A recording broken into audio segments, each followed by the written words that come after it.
Oh, I say we're live, I tell thee, live. Welcome to the Theatre of the Mind, Wednesday live, number 143 tonight, I think. Yeah, that works. Yes, we are live, number 143. Cool, blimey. So, welcome. I fear it may be a bit of a ranty one this evening. I've only got my gogs on because I'm going to get into your comments in just a moment, but there is a lot to get through tonight. And if I don't get all of the stuff that I want to talk about in tonight, then I may have to either do Evening Rev. Who's that? Karen. Evening, Karen. Wrong one. It might have to be another live, or it'll have to be another long video tomorrow or Friday, or there's just so much stuff going on. We are going to talk about Axel Ruda Kabana. We are going to talk about him, the Muslim terrorist, because he's been sentenced in the morning at 11 o'clock. And I'm either going to be live at 11 or I'm going to do a video straight after, one of the two. So we'll do that. We're going to have a deep dive into the Muslim terrorist because he is a Muslim. He's worshipping, according to my sources, in a mosque. Don't have Christians in the mosque. So, and there's nothing wrong with being Muslim. Nothing whatsoever. But we are going to look at the division in our communities that's being caused not by the people within those communities, it's by the bloody politicians. Told you before, the parasite classes. We are going to get into them, and I'm literally, I can feel the ranty stuff coming up as I start the live. So we'll get to the ranty stuff, because it needs to be. We're also going to talk about the sermon this evening for Live 143. Will include royals and a deep dive, because there's shit to be said. We're going to talk about Axel R, Labour, councils, PMQs, PDQs, CNN, BBC, everything.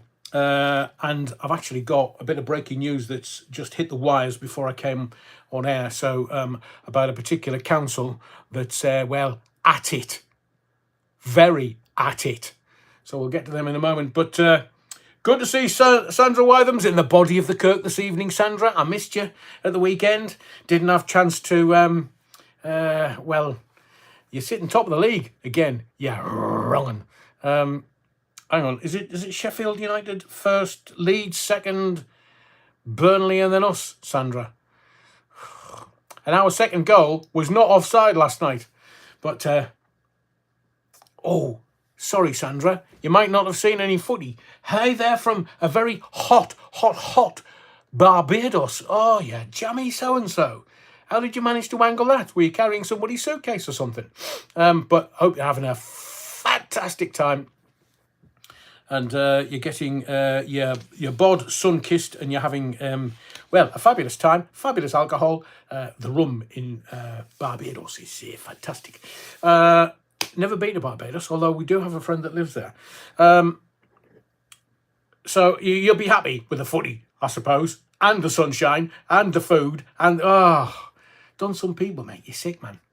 But I'm not quite sure how long you'll stay with the live this evening, but you do have a special pass to get out the body of the Kirk and go and sunbathe. How far behind are you? Hang on, was it 8 o'clock UK time? So you must be about 9 hours behind.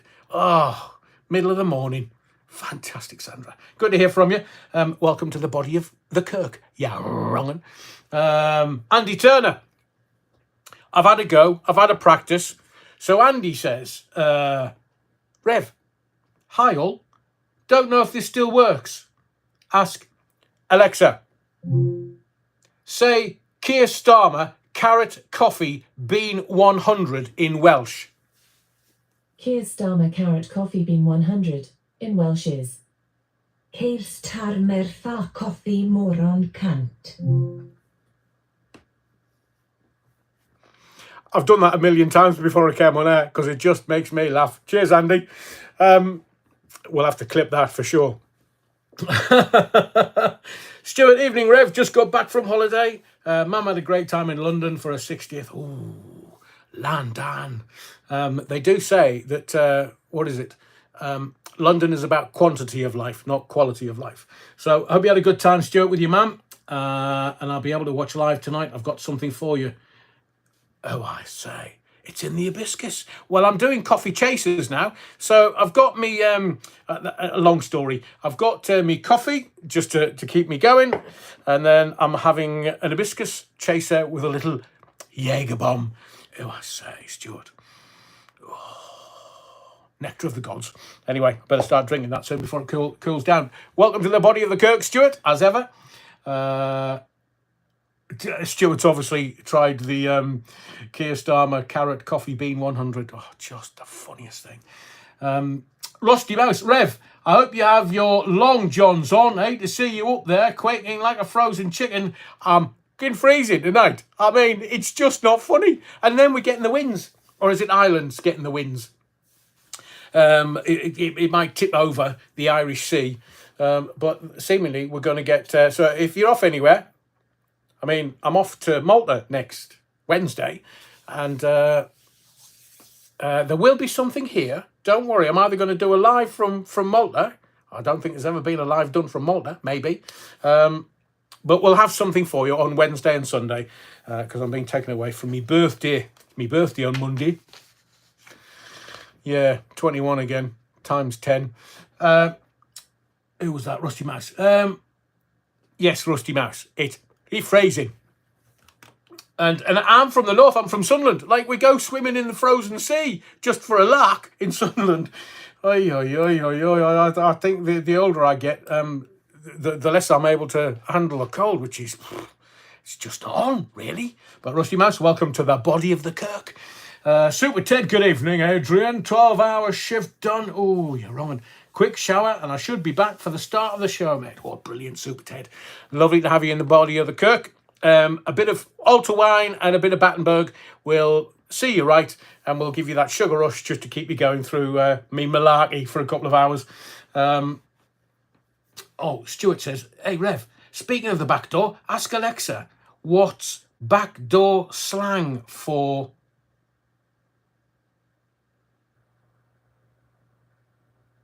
What's backdoor slang for? We're going to talk about backdoors because seemingly everything that the Labour Party do is via the back door. I will be talking about that later. Are we going to be able to get away with this?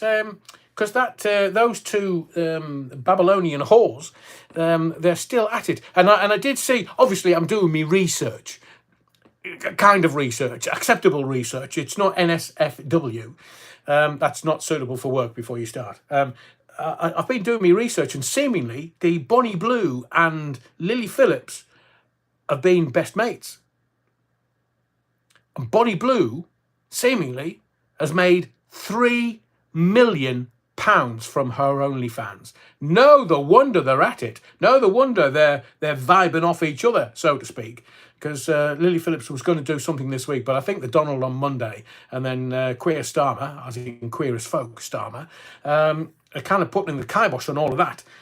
So they're mates. They've done stuff before. They've had a train together. Oh, thank you, Josh. Appreciate that. Hang on, what do you say? It's for your birthday. Oh, thank you very much, Josh. I do appreciate it. And again, next live we do, you will be a legendary Battenberger. We will get to those in a moment. But I was telling you about Bonnie Blue and Lily Phillips because, well, what can I say? Tarts. Who said that?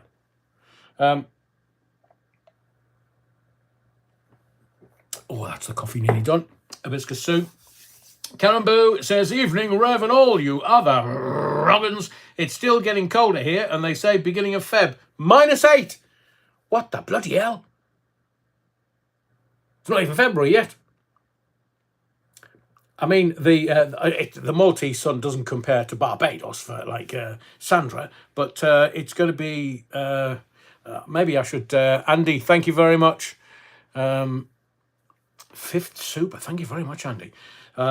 Do appreciate your support. And I will salute you on my birthday. I will have a small tincture in your name. What was I saying?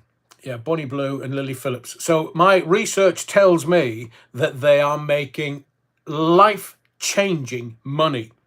And, you know, they're dancing girls, so that's what they do. And it looks like Bonnie Blue has made, not a real name, obviously, but she's made 3 million quid. I mean, oy, oy, oy. No wonder they're doing it together, kind of, you know what I mean. Cheers, Stuart. As ever, thank you for your support. Happy birthday, Adrian. Oh, Stuart. It'll be a full bottle of Jaeger at this rate. So what we're going to talk about tonight, yeah, we've got all the malarkey. I'm going to do you some breaking news. I have got scripts everywhere. You can't see them, but I can. Let's have a couple of more comments and then we'll get... Viv Kenyon! Viv! Where have you been? Hang on. Evening, ranting Rev. Evening, yeah, wrong'uns. Missed a couple of sermons. I know, we've missed you, Viv in Darlow. So we'll catch up. Was abroad for my birthday. Oh, hang on a second, Viv. Are you a Capricorn? Came back to. Oh no, were you skiing? I'm very jealous. Oh, honestly, I've got all the gear. No idea we're skiing. I'm absolutely pants on it. I scream like a girl, but I just love the whole thing about skiing. I don't like the mountains. It's too high for me vertigo. And when you strap those logs on the end of your legs, you've got no idea. Well, I've got no idea where I'm going to go. It's a bit like I am Frank Spencer on skis. I've nearly killed hundreds of people in my time. But whether it was the sunshine or whether it was the skiing, Viv, I hope you had a fantastic time. Was abroad for my birthday. Came back to a house leak. Oy, oy, oy. Very bad. So living in a hotel at the Mo. Need beer, banter and Battenberg. Hey, no, it's not bad hotels in Darlow. And I well, where did I go? I was, thank you, Karen. Happy birthday, Adrian. Thank you, Karen. Really appreciate it. Yeah, wrong. I came back from, where would I think we'd been at Whistler for a big birthday and came back, and it was exactly the same as you, Viv. So I completely empathise. I understand completely what you're going through. It's not nice. I hope you can find some comfort somewhere if you're in a hotel, and I hope that the insurance company are paying for your grub as well. It's a horrible thing. So hopefully we can make you laugh with a bit of beer, banter and Battenberg tonight, Viv. First, we'll get into Andy B, snuggled up in bed with a hot water bottle, ready for the readings. It's a Simon, Andy, Simon. I do hope you... Hot water bottles. How can people... I don't know how you do it, Andy, but hot water bottles are too hot. So I kind of... Take that away. I'd rather heat myself, if you know what I mean. Enjoy it, Andy. The old Bovril. Evening, everyone. I have a feeling that the Reverend Alan might be up for a rant this evening. Oh, what is everybody on? I haven't ranted yet. The old Bovril. Welcome into the body of the Kirk with Tom Harneys and in the field. I say, in the field. Ew. Says, evening gathering. I've been thinking about chocolate Battenberg this week. How do you cover the Battenberg to make it a chocolate Battenberg in the in the field? Anyone have info regarding adverse effects it may cause? It won't smell nice. See, the adrenaline's kicked into my lungs now, you're wrong. And Tom Harneys, hi everyone, nice to be in the body of the Kirk in these troubled times. So I've cracked open a nice stout to have with me Battenberg. Oh, you're wrong, and I'll just have to do with me hibiscus, me hibiscus chaser with a little hot toddy. Cheers, Joe.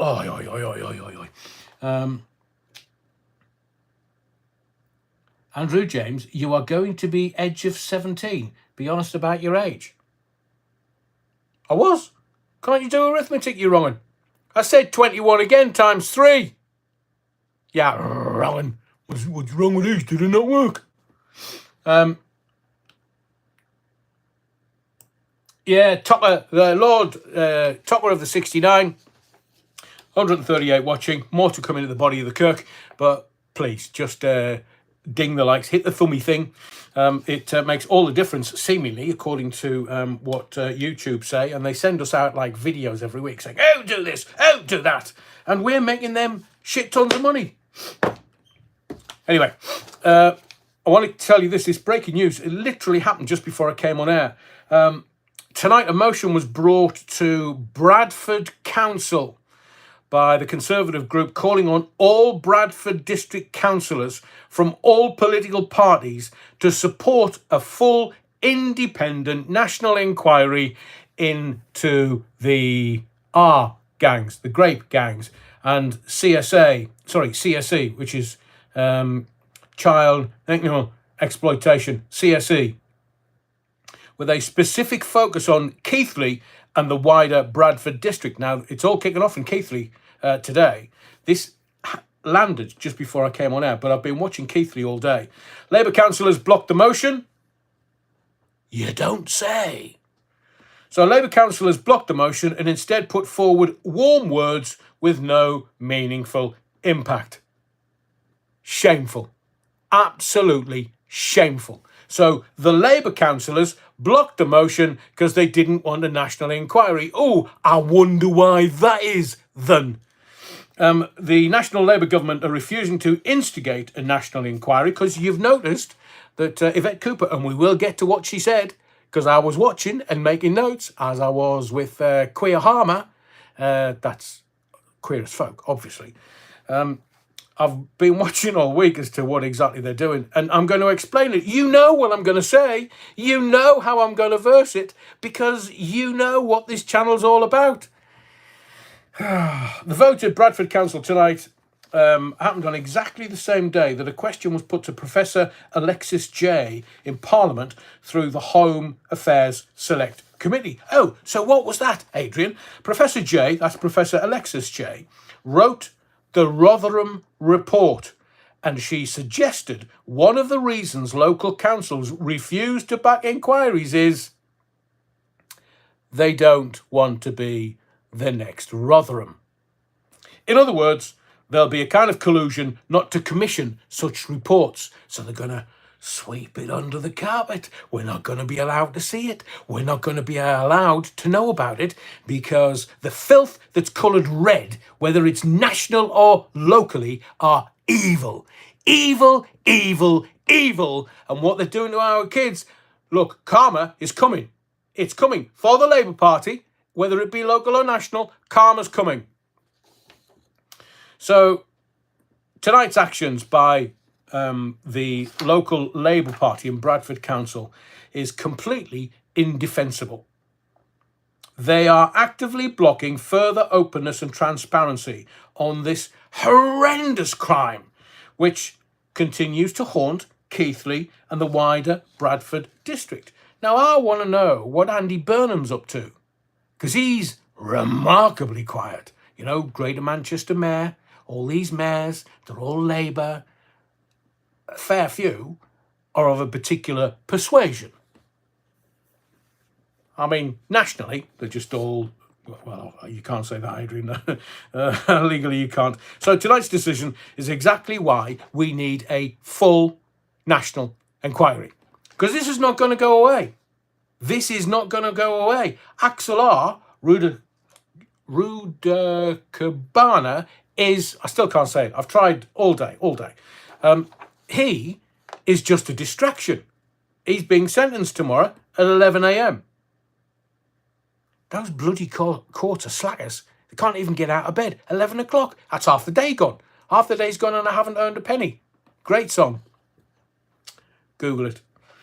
So Bradford Council cannot be allowed to mark their own homework because they are corrupt. In my view, if you're not wanting any kind of national inquiry, you have to be corrupt because there's stuff you don't want coming out. You don't want getting out. Isn't that right, Queer Starmer? Queer as Folk, obviously.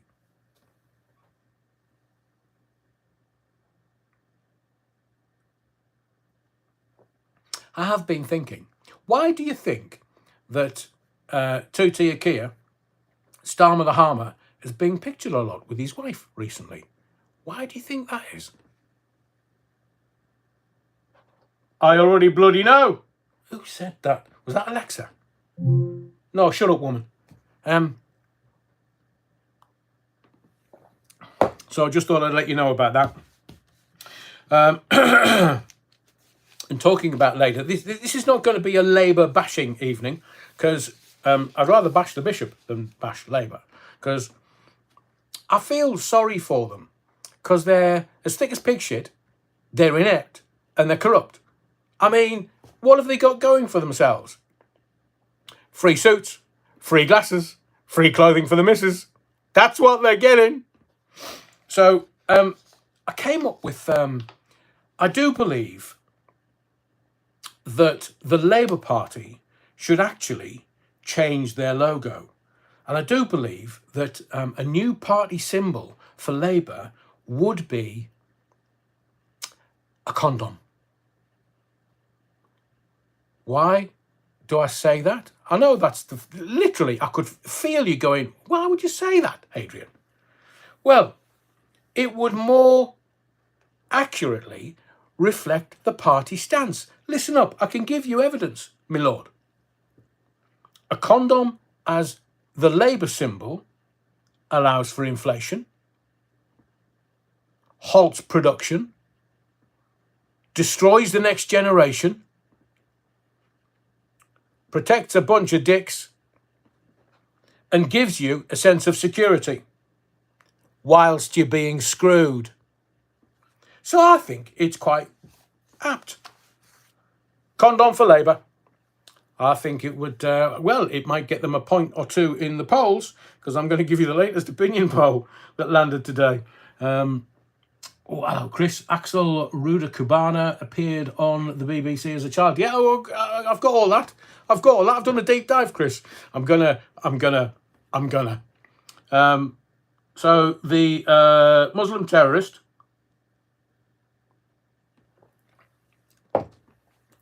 I'm going to look at, because, well, you know, Starmer the Harmer was Director of Public Prosecutions at the Crown Prosecution Service, the CPS. We're going to get to him and them soon, because they're not looking very good at the moment. I mean, let's look at Labour in the polling. So the latest opinion poll from More in Common, and they polled voters between the 17th and 20th of January this year. And the results are, on the doors, Reform got 25%. The Tories got 25%. Labour, 24%. And everybody else, not really worth mentioning, are they? Karina Jane, Diane Abbott is causing a stir. What you doing, Karina Jane?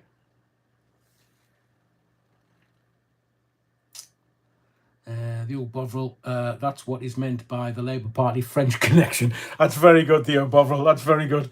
Andrew James, the Rev is on a roll tonight. Oh, you bet your sweet bippy. So there's this latest poll, More in Common. They polled people between the 17th and 20th of January this year, and Reform are at the top. And as I've said to you before, many times, don't believe the polls, because it's the man and woman on the street that will tell the pollsters one thing and go and do another. And I am telling you, the whole country hates Labour with a passion. In fact, at the moment, I would suggest to you that the man and woman, the working man and woman on the street, because there are certain communities that don't actually work. They just sponge off the tax-paying public in this country. You know who I'm talking about. So they will say to the pollsters, oh yeah, I'll vote Labour, when not actually wanting to say they're going to vote Reform. And some of them might go, oh, well, yeah, I've always been a Tory voter. Now, I'm telling you, the people around me, some of them have been Tory voters all their life. And I've said to them, so just before the general election, I said to, you know, are you going to vote? Yes.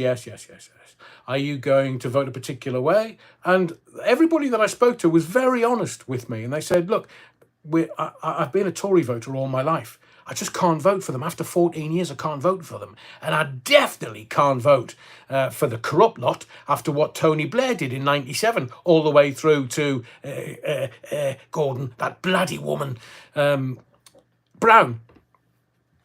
Unfortunate name, for reasons I can't go into. But people don't tell the posters the truth. And I guarantee you, if there was a general election tomorrow, it would steamroll by Farage and Reform. And if watching the Donald's inauguration as anything go by, they had a whale of a time, him, Ant Middleton, and the main monies guy for Reform, who went across from, was it the Tories? I'm sure he did. Tell you what, fit. Starmer gave 117 million to Muslims for security at mosques just after this, Stockport, okay, the Manchester airport. How much will he be giving kiddies, dance classes, seeing as no Muslims have been... Terry, I think... rusty mouse. I think you might have cut yourself off there for some inexplicable reason. So yes, Starmer, he look... It's not Starmer's money. It's not the government's money. It's mine and yours. Do you know when you don't want to go into work and you think, oh, you know, stuff this for a lot. I want to stay in my bed. And then you drag yourself out, or whether you've got something to do if you're a pensioner, because I know that the main demographics that watch this channel, and certainly these lives, are from 35 plus. The slackers, you know, under 35s, well, they can't even get out of bed, let alone they don't even know what a woman is. So everybody that's watching this, you're either getting out of bed or you're doing something, but whatever you do, wherever you go, they're taking your eyes out. And Queer Starmer, obviously queer as folk, he's given away £300 billion to the most corrupt country in the world. And that's saying something considering South America. So he's given them, over 100 years, $3 billion a year. He's shafting the pensioners. He's killing them off. He's the pensioner killer. I mean... No, I can't. No, I can't.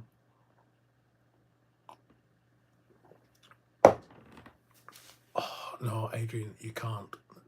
You just... I mean, I feel like Bernard Manning right now. I feel like all of those 70s and 80s comedians that you can't really repeat. You can't really repeat. But it involves a doctor and killing off pensioners. That's all I'm going to say. But it was a great gag in my head. Hang on, where's Soul Rebel? She needs Jimmy Cricket's wellies with left and right on them. Brutal. Rusty Mouse. Have you heard Lammy sounds like Diane Abbott? He does.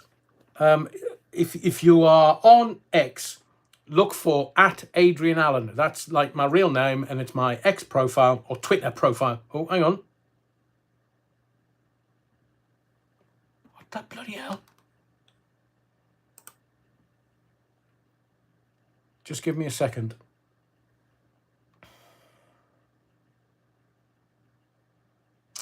The page literally collapsed. So I know that you can see this, and I know that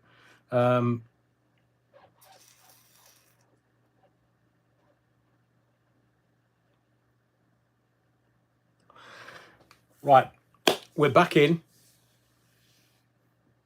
I think, or it's lagging behind. So all day I've been looking at the hardware, and there's been YouTube. I don't know what is going on with YouTube, but it's been really weird today. So I've been trying to do some research, and it's been lagging and slow. And so, yeah, I think it's just what I'm watching, because to see your comments, I've got to actually watch the channel. And what I'm saying now is going to appear in probably 3 or 4 seconds. So I'm not quite sure what's going on there. Anyway, we shall continue. We continue the journey. Stuart says probably the internet you're with. Yeah, I mean we've had a look at the whole setup here.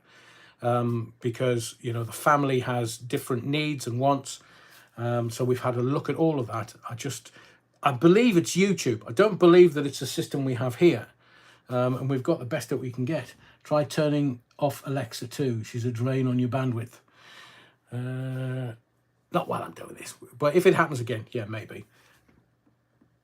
I'm about 2 seconds. It's playing catch up. It is catching up. So I'm about a second and a half behind now. 1, 2, 3, 4, 5, 6, 7, 8,000, 9,000, 10,000,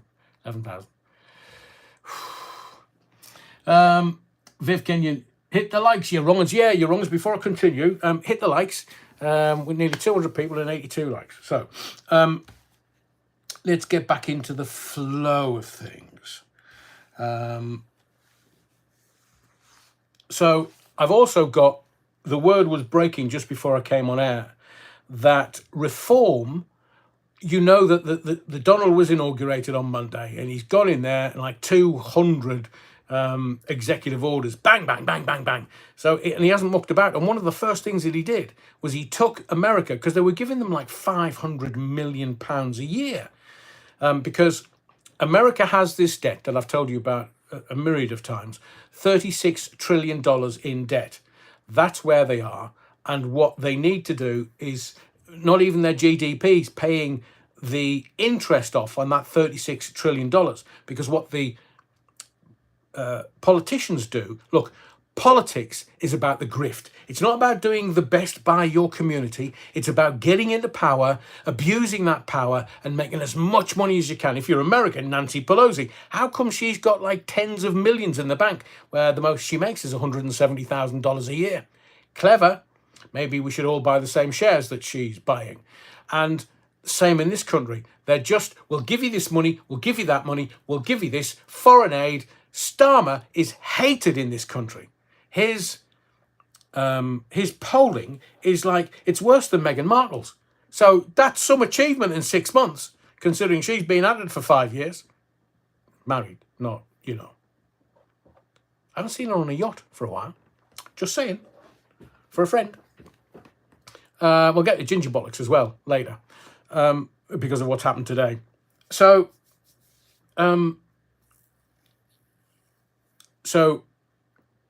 the Donald, he's not taking a penny. He's not taking his pay as president of the United States. He'll obviously donate it to charity. He did that the last time he was in, didn't take a penny. And he's gone in and gone, right, how much is China paying the World Health Organization? About $39 million, Mr. President. All right, and how much are we paying? 500 million, Mr. President. And we've got 36 trillion worth of debt. And China have bought our debt. Stuff that. Tell them the Foxtrot Oscar, we're pulling out of the WHO. Not as in the Doctor Who. That will be an episode and a half. But no, we're just the World Health Organization. Tell them that we're going to pull out. So Nigel Farage is quoted today saying that reform will follow Trump and leave the World Health Organization. Now remember, there was a vote and they had to scrap the vote on making sure that we were coughing a ton of money for the World Health Organization. And the World Health Organization, well, look, if there's this thing and it's going to kill everybody, so take these jibber jabbers. No. You'll die. You'll die if you don't take this jibber jabber. Well, now people are finding out that they are going to die from the jibber jabber. And the data from multiple reports are there for everyone to read. That's not me making it up for larks. No. So, just before I came on air, Nigel Farage has said that he will follow Trump and leave the World Health Organization. Well, Reform UK will leave the World Health Organization. Not quite sure how much we Brits pay, but why would we kowtow to some kind of quango that Bill Gates funds? Exactly. So that the next time there's anything going around, whether it's bird flu or a pandemic or anything, we have to go, oh, yes, Your Honour, yes, you tell us what to do and we'll get the cash cows to do as they're told. Well, now we can tell the World Health Organization to Foxtrot Oscar, mate. Or as they say in the Northeast, how do we end shite, man? So I'm going to ask you a question. Fairly simple. You know how to respond. 1 for yes, 2 for no. Agincourt.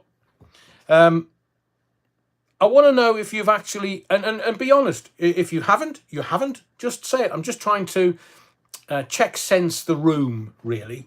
Have you lost confidence in the governing class? 1 for yes, 2 for no. Have you lost confidence in the governing class? 1 for yes, 2 for no. Stephen Hall says, I can't stand the WHO. WHF. Is that the World Health? No. There is not a single 2. Not a, and you know, you can, this channel doesn't judge anyone. Much. I'm teasing you. We don't judge, but there's not a single 2 come through from everywhere, from everybody.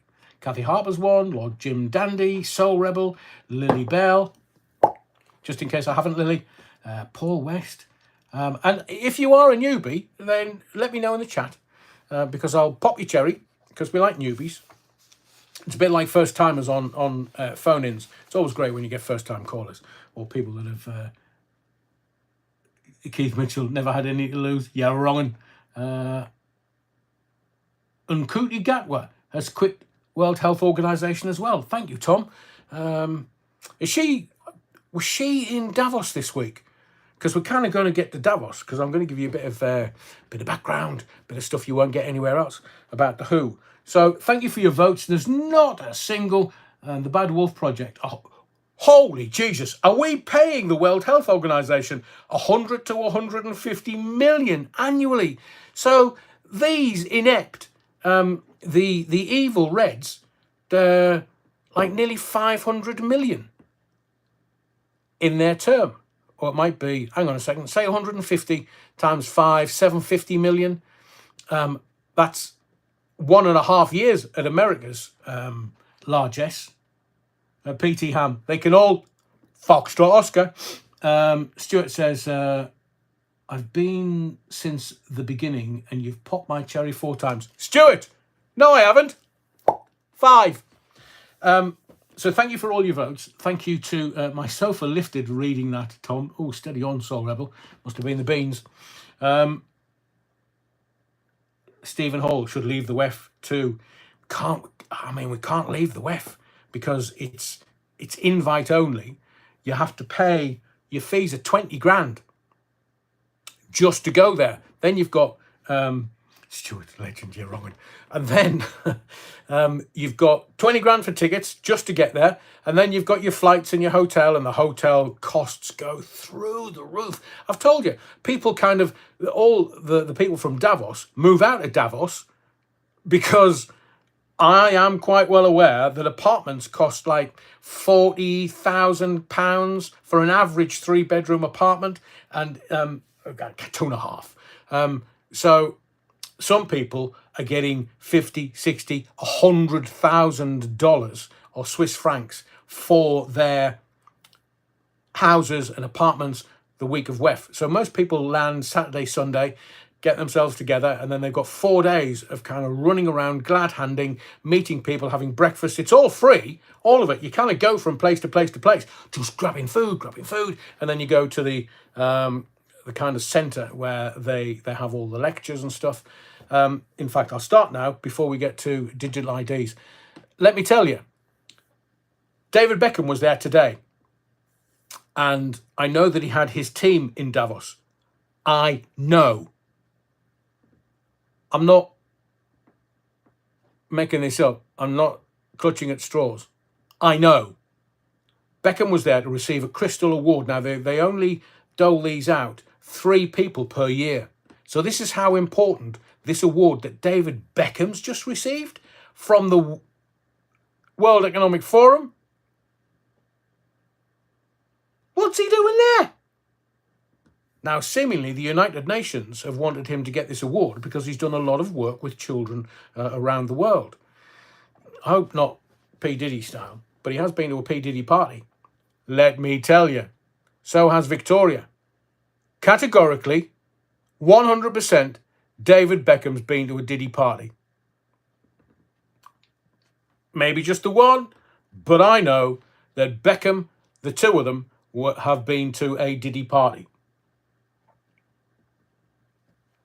So now David Beckham is getting this Crystal Award, and they normally give it to like really clever people, like politicians or people that have done great work around the world, and for whatever reason. So that's what they do. But I can't quite. I just keep thinking to myself, David Beckham, and that's as far as it goes, really, because I have nothing other than. I mean, he's a multi-millionaire. His kids give him all the press because he's a businessman now. He's not a footballer, but he always wanted to be Bobby Charlton.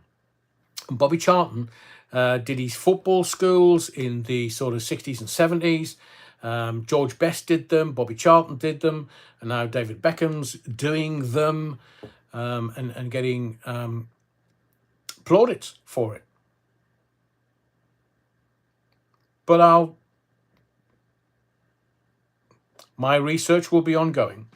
The Bad Wolf Project, Lord Jim Dandy.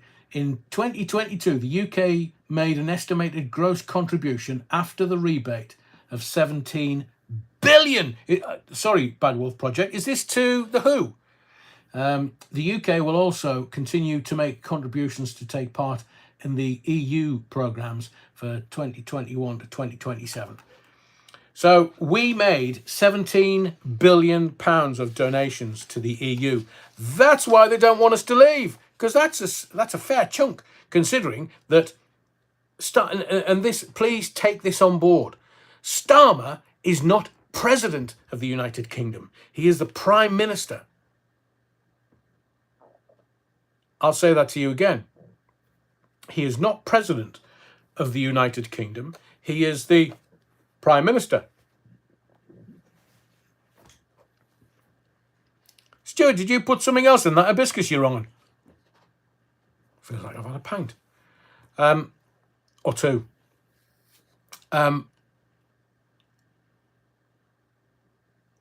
So if he can give 300 million to Ukraine for no apparent reason, and he doesn't have the largesse or the permissions to do that, because that kind of money should have been debated in the House of Commons. And why hasn't it been debated? I will say this every single live. Who the fuck is he to give 300 billion pounds of our taxes to Ukraine for no apparent reason, because the war's over? The war's over. Sniffy has said, oh, yeah, let's have peace. Let's have peace. So Starmer's going in with nobody else's permissions and going, Sniffy, mate, there's 300 billion, not million, billion. And remember, that is almost 300 times taxpayers' money than what was needed to give the winter fuel allowance to our pensioners. And I listened to... It wasn't on the radio. Somebody had, I think LBC had kind of chopped it up, and it was going the rounds on social media earlier today. And it absolutely broke my heart. And I've been on the receiving end of many of this type of call as a phone-in guy. But an old boy rang in and just said, I can't take this anymore. I can't take this anymore. And he broke down in tears on the radio, on the phone to LBC. And I didn't see the presenter's reaction, but this is not something that they are used to dealing with. They're dealing with all the politicians, and they're all kind of doing that. And but this old boy said, I can't take it anymore. It's too cold. I'm freezing. I am freezing. I don't have the money to pay for my heating. I don't have anything. 70-year-old boy, freezing. And he said, I just want it to take me now. I've had enough. Imagine being in that frame of mind and calling a phone in. And I think his local council was North Devon or something. And fair dues to the presenter and his team. They said, look, we'll get on to North Devon, because he'd been onto them and said, look, can you help me? Can you help me? I can't pay for the heating. I can't afford it. And it's freezing. And somebody said, if we're going to get down to -8 at the beginning of February, And that evil, caring, understanding 90s type, he can stand there without any emotion on his face. He can stand there lying through his fucking teeth. He can stand there lying to the Houses of Parliament, and it's the people in this sceptred aisle that he needs approval from, because his fucking approval rating has gone through the floor. And there was, in real time, a real pensioner saying, I can't take this anymore. And he gives 300 billion away. There's no war. There's nothing to give the money for. I mean, look, I've got a t-shirt on, but I've had to put this scarf on. And I'm from Sunderland, man. It's hard as in the northeast. Cold, don't feel it. Winter, snow, 2 t-shirts. But I tell you something, that old boy on LBC absolutely broke me. Broke me. And it's an honour to do phone-ins and have people like that call you and say, please, can you help me? Because the first thing you do is you help. You drop everything and you get something sorted for them. But can you imagine the thousands around the country not being being in this similar situation?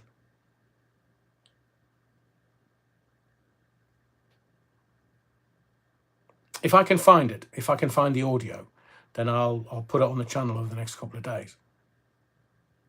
Broke my heart. And he's going to Madeira and jumping the queue for the toboggan. And then he's going to Auschwitz, obviously to impress his missus.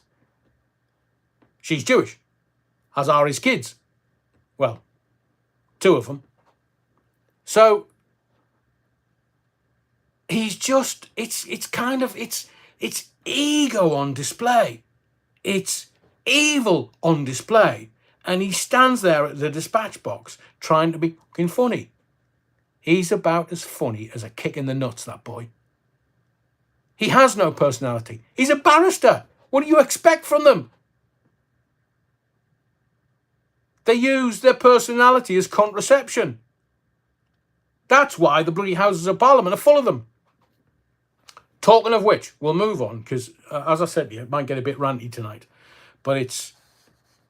I am at my wit's end with these scum-sucking pond life.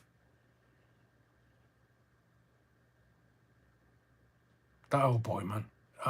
It'll haunt me. But I'm hoping that somebody will call LBC and find out what happened to the old boy. Imagine begging and crying his eyes out on the radio. Didn't care. Things had gone too far for him. He couldn't take any more. He couldn't take the cold. He couldn't pay for his heating, and he's given away 11.5 billion to Africa for climate change. Doesn't exist. The Donald has already said it's a hoax. So if the most powerful man in the Western world tells you it's a hoax, believe him. And all the Europeans are going, oh, you can't say that, you can't say that. That's Ed Millipede. He's like, oh yes, we're going to get to net zero. No, we're not, Ed, because the whole country's turning against you. We don't believe what you say. We don't believe what you do. We don't like what you do. We don't like who you are. We don't like what you do with our taxes and why. And now the Donald's come out in complete contradiction to what Ed Millipede's doing. And he said, oh no, we'll do away with electric vehicles. Nah, we're going to have it. We're going to look after our motor workers, and you can buy the car that you want. And there's that ukulele playing twat. He should have been fucked off the first time he was a shit leader. First time, not second time, not back in the fucking cabinet. No, he should be fucked off right now. Caring, understanding 90s type, and these inept prats are killing our pensioners for largesse around the world. Absolute scum-sucking pond life. They're never going to get into power again. The whole political system is done, finished, over. They've got one shot at this, and they've fucked it up. How can anyone support a political party that's killing pensioners on purpose? They were told collateral damage, 4,000 pensioners. And they're trying to make it chaotic so that we can't keep tabs on them. What do you think this channel's for? I do the graft so you don't have to. But I know you're passionate about it. I know there's a lot of people, and I've said this for 40 years on the radio. Did my first phone in 1989. What's that? 36 years ago? And for 36 years, I have been saying, as a community and as a society, not those inept leaders in the Pink Palace. I mean, I look at him and I think, well, I know how he got in there. He's not staying. He won't do the full term. He'll be lucky, that boy, if he sees the local elections and or Christmas 2025. He's done. He's finished. People can see how corrupt he is because he's on jollies all the bloody time. Private jets here, private jets there. Now, I wonder how he got to Davos, when he's going to Davos and when he's coming back. Because there were two options for him this week. He will go to Davos to take his orders from the Klaus. Can you imagine? Does he go to Klaus Schwab and say, Klaus, I've spunked 300 billion to Ukraine. Was that okay? Your Honour, is that okay? Lord and Master, is that okay? And that's the Prime Minister of this country.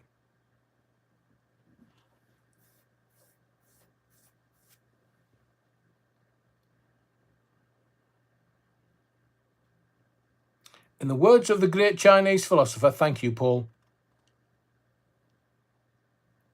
In the words of the great Chinese philosopher, I wouldn't piss on these shower if they were on fire.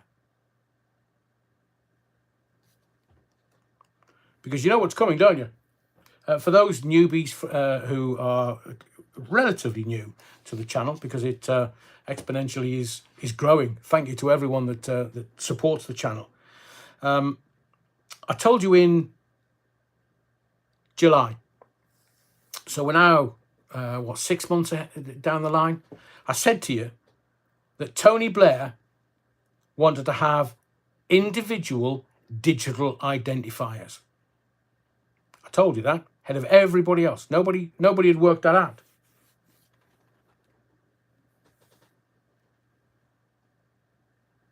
Thank you, Paul. Tony Blair, individual digital identifiers. The Tony Blair Foundation, or whatever iteration it is nowadays, because he was an envoy to the Middle East. Bombed the shit out of Iraq. And he's an envoy to the Middle East. How does that work then? But this digital identifier, individual digital identifier, is being brought in via the back door. Now, I'm sure you are aware that everything that Labour does is underhanded, corrupt, and via the back door. Let me tell you and give you the detail. Obviously, I have to quantify what I'm saying to you. If you go to gov.uk, app and wallet, it includes a digital driving license. What the foxtrot do you want a digital driving license for? Oh, I say, well, if you get pulled over, you can go, oh, here's my driving license. I carry my driver's license everywhere with me. I carry the card. And if, for some inexplicable reason, God forbid, it kind of gets broken or I lose it. What the f*** would I want a digital driving license for? I've still got the paper somewhere. I've got the paper one. They're introducing this digital identifier this year. Let me continue. From what I'm hearing, over the coming months and years, the government will explore the potential role of other tech providers, and eventually government documents could potentially be accessible. via other Apple, Google, or other digital wallet offerings. Tony Blair knows there's money to be made. Tony Blair wants to make money. Generational wealth is what Tony Blair's after.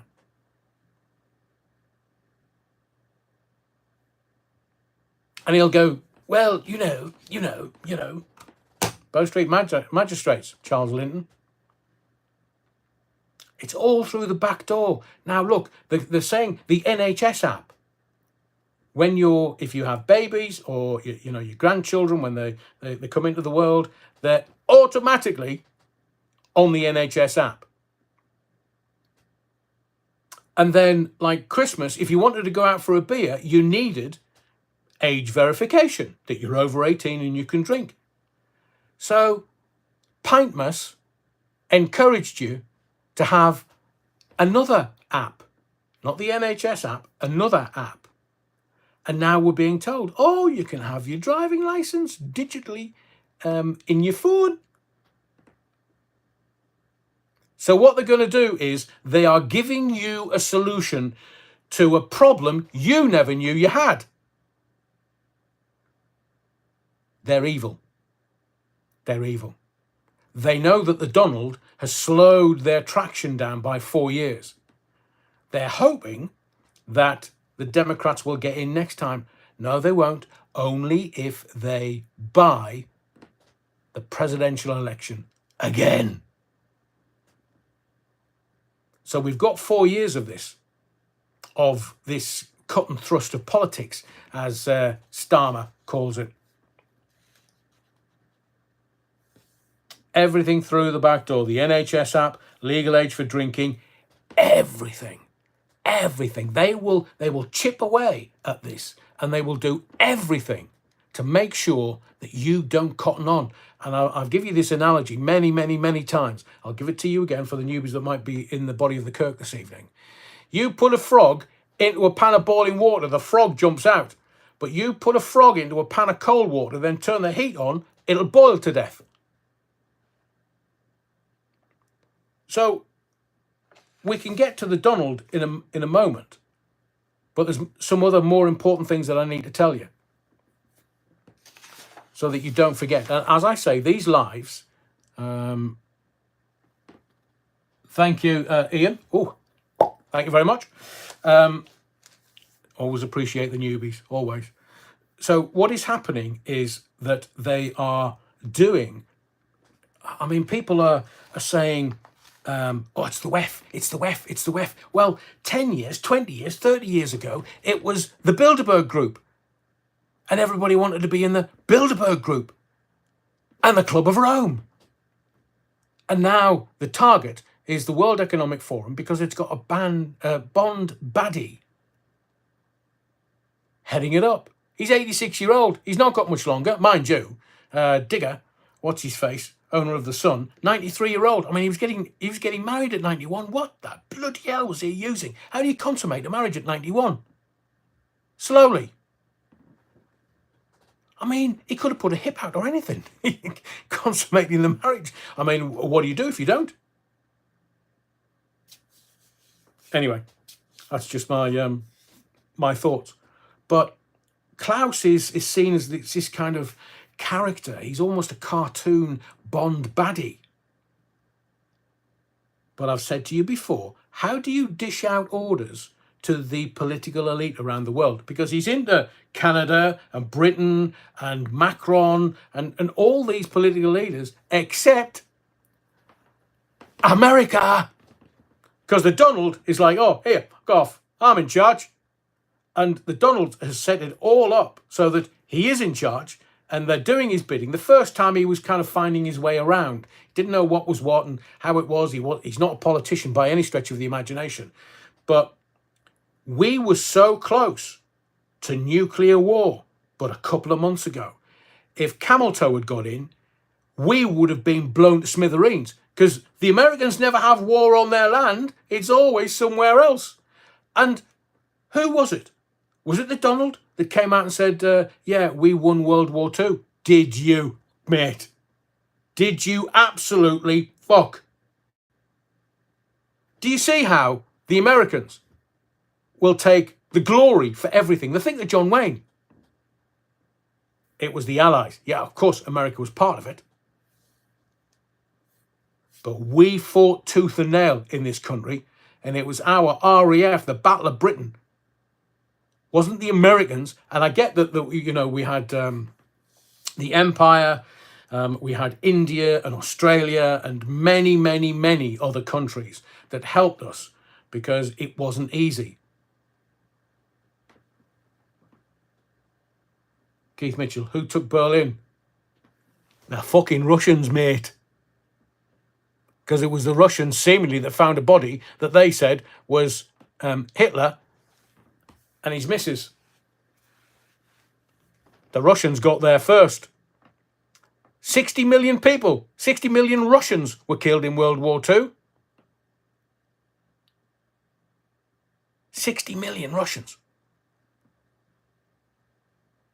That makes everything else pales. And it's not, and please don't think that I am denigrating anybody's memory or name. I am not. Because these kind of figures, there were 5 million gypsies exterminated by Hitler. There were 60 million Russians that died in World War II. So it's not just one community or one nationality. We lost millions of people. We had, somebody asked me the other day, was Sunderland bombed? I thought, you cheeky cow. Of course we were bloody bombed. But we don't start crying about it. We get on and we go fighting. That's why the Special Forces are always into the Scots and the Geordies and the Mackhams and the North East. Not necessarily the North West. Can you imagine a Scouser being in the Special Forces? Yes, of course they are. But that kind of Scouse accent, that would be funny. London, I mean, it had it tight, London. I know they had the tube network to hide in. But what I'm saying to you is, let's get back on track, that the political classes are just evil. Don't trust them. I've told you before, how can you tell when a politician's lying? Their lips move. And looking at Keir Starmer, I fear for this country because he's going to bankrupt the country. We're already there because I think we're about 110% of GDP. Our GDP is 3.537 trillion pounds a year. And they're just lying. They're just lying. So I did say this to you because tomorrow is going to be a good day to bury bad news. Every day this week. I mean, you can look at what's Des said. Hang on a second.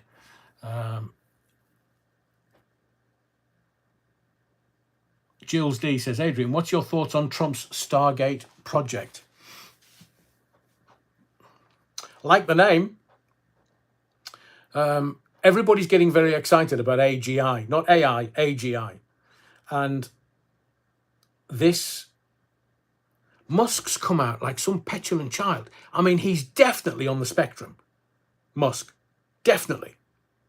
Because, I mean, he was like a little puppy getting excited. I will get back to Stargate in a moment. But Musk and that salute. So the left and the mainstream media are calling it one thing and everybody else is saying, no, he was just excitable. He was just on the stage and he was excitable and he was grabbing his heart and throwing it out. He was just excitable.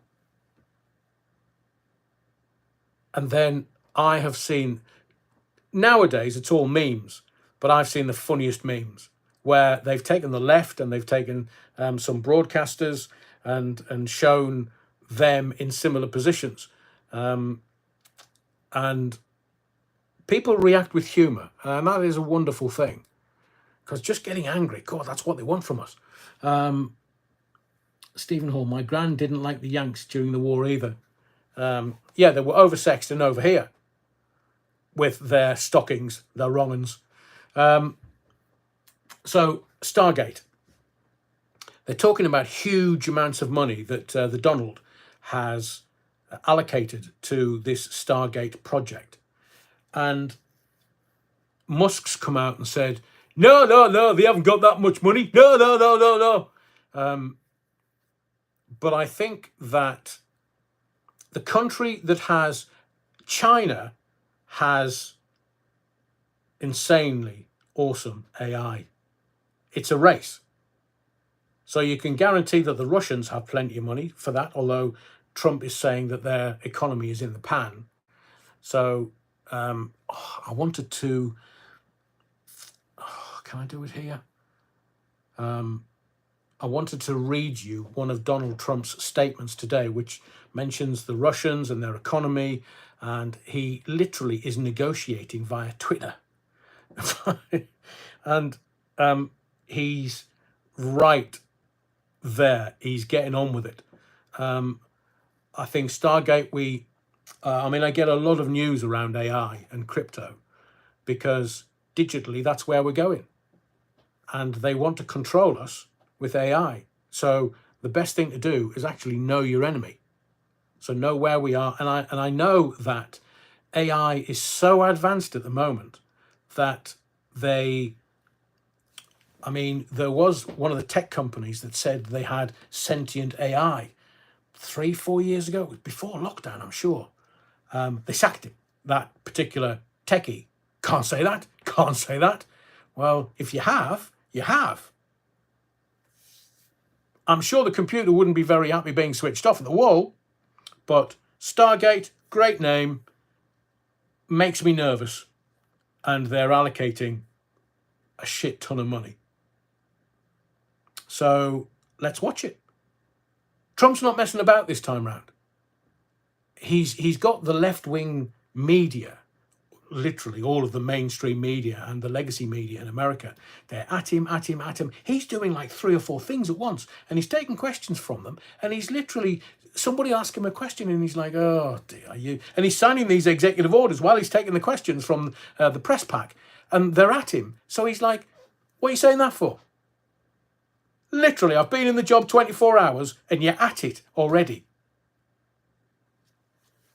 Stargate sounds better than SKTnet. Yeah, exactly. I mean, he's good for a sexy name, so to speak. Thank you, Hayden. New Bovril. Do they have global warming on Mars? Well, okay, I'll ask you this question. I know a lot of critical thinkers watch these lives and love the channel, but you can't get through the Van Allen belt. A human being cannot get through the Van Allen belt, the radiation belt. It'll kill them. So how? I mean, I would never doubt Elon Musk, but how is he going to get the human beings through the Van Allen belt? That's why we've never been to the bloody moon, man. I mean, we have, but without humans. It was the Nevada desert. Do I believe that we've been to the moon? Do I bollocks? Alan said NASA explained it. Did they? Oh, you believe NASA? The ones that fake the moon landings. So you're believing the people that fake the moon landings for their take on how we're going to get to Mars. A 2-year-old boy and a 41-year-old man were killed in a stabbing in the German city of Aschaffenburg. 28-year-old Afghan national has been arrested. Yeah, I saw that earlier, much earlier. I'll kind of get to that in a second because I don't want to talk about it. Germany. So I don't, look, if you don't know by now, I'm a cynical old tart. And I don't believe anything that the media tell me because I know they're liars. I don't believe anything that Sir Keir Starmer tells me because I know he's a proven liar. When you admit in a court of law that you lied, that's not Sir Keir Starmer, that's other people. When you admit that you lied, that will stay with you for the rest of your life. You can't get away with that. A lie is a lie. And there's nothing worse than a liar. A thief, maybe, but a liar? So, if Alan says, look at both sides of the picture, Adrian. Okay, look, I'm open-minded enough to acknowledge that if I'm wrong, I will say that I'm wrong. I won't just keep ploughing through it. So if you can give me any evidence, Alan, that NASA have proven to you that we can transcend the Van Allen belt, can't even say my own bloody name, the Van Allen belt, then either email me the evidence or give me some links or let me go look for it and see it. North American Space Agency. Are they outsourcing it to Musk? Because he's got the most satellites around this globe. And remember, what exactly is Musk up to? Because everybody's going, oh, he's wonderful, he's this and he's that, and he's got loads of money, and he's going to back the German right wing and Farage and Reform, and he's got the Donald into power. The Donald wanted to make sure that it was too big to rig. And Elon Musk made that happen, made that possible in certain ways. So did Barron. Barron gave him a few steers, like going on Joe Rogan or doing the McDonald's drive-through. It's genius. It's genius. But getting through the Van Allen belt, how are NASA proposing that? And more importantly, I know that the Donald says we're going to go to Mars. Good luck with that. I hope no one dies.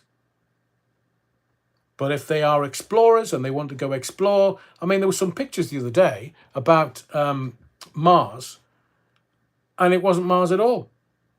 Somebody had just done something in the desert somewhere. So if they did it in 1969, why have all the tapes been wiped of the moon landing? And who put the camera down to record the astronauts getting out onto the moon? Buzz Aldrin has said, didn't happen. Didn't happen. That's funny in the field. Apollo 13 must be true because of the great Tom Hanks said so. Hang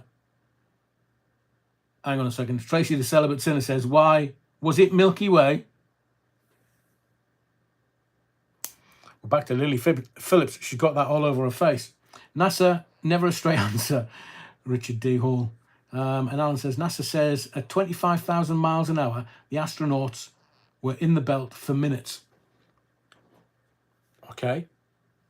Do you know how radiation works, Alan?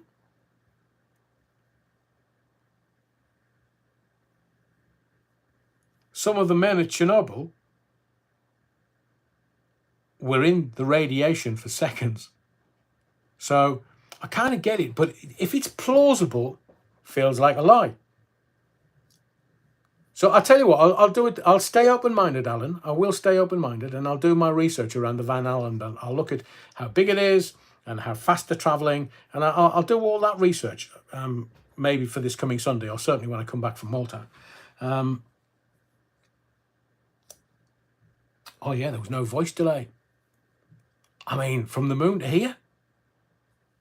I mean, the president was kind of on the blower going, lads, brilliant. Richard Nixon. Liar.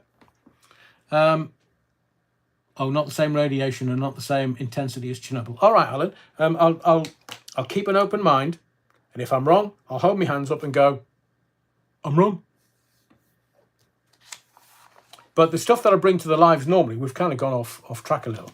The stuff that I bring to the lives, I've done my research, I've done my digging, and I kind of get to a point of truth that I can present to you or relay to you.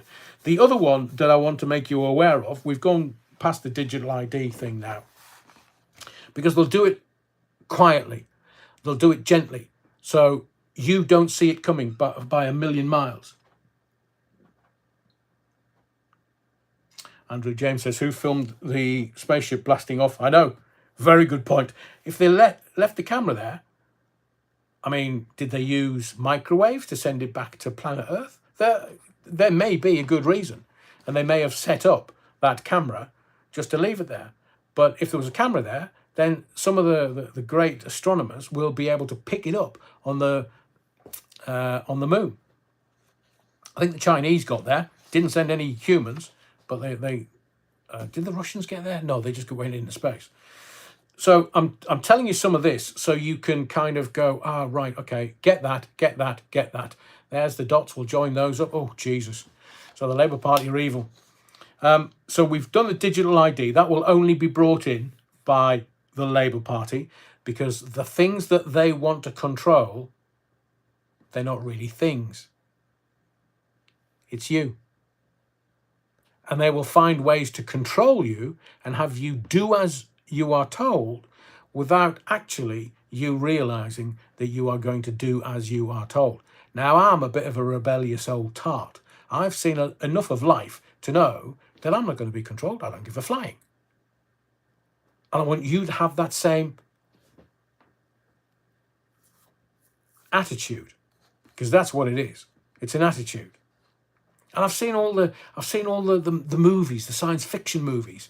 I've seen all the where it's the human spirit. It never, ever, ever kowtows to anything or anyone. I've seen James T. Kirk. He fights the aliens. I'll give it a go.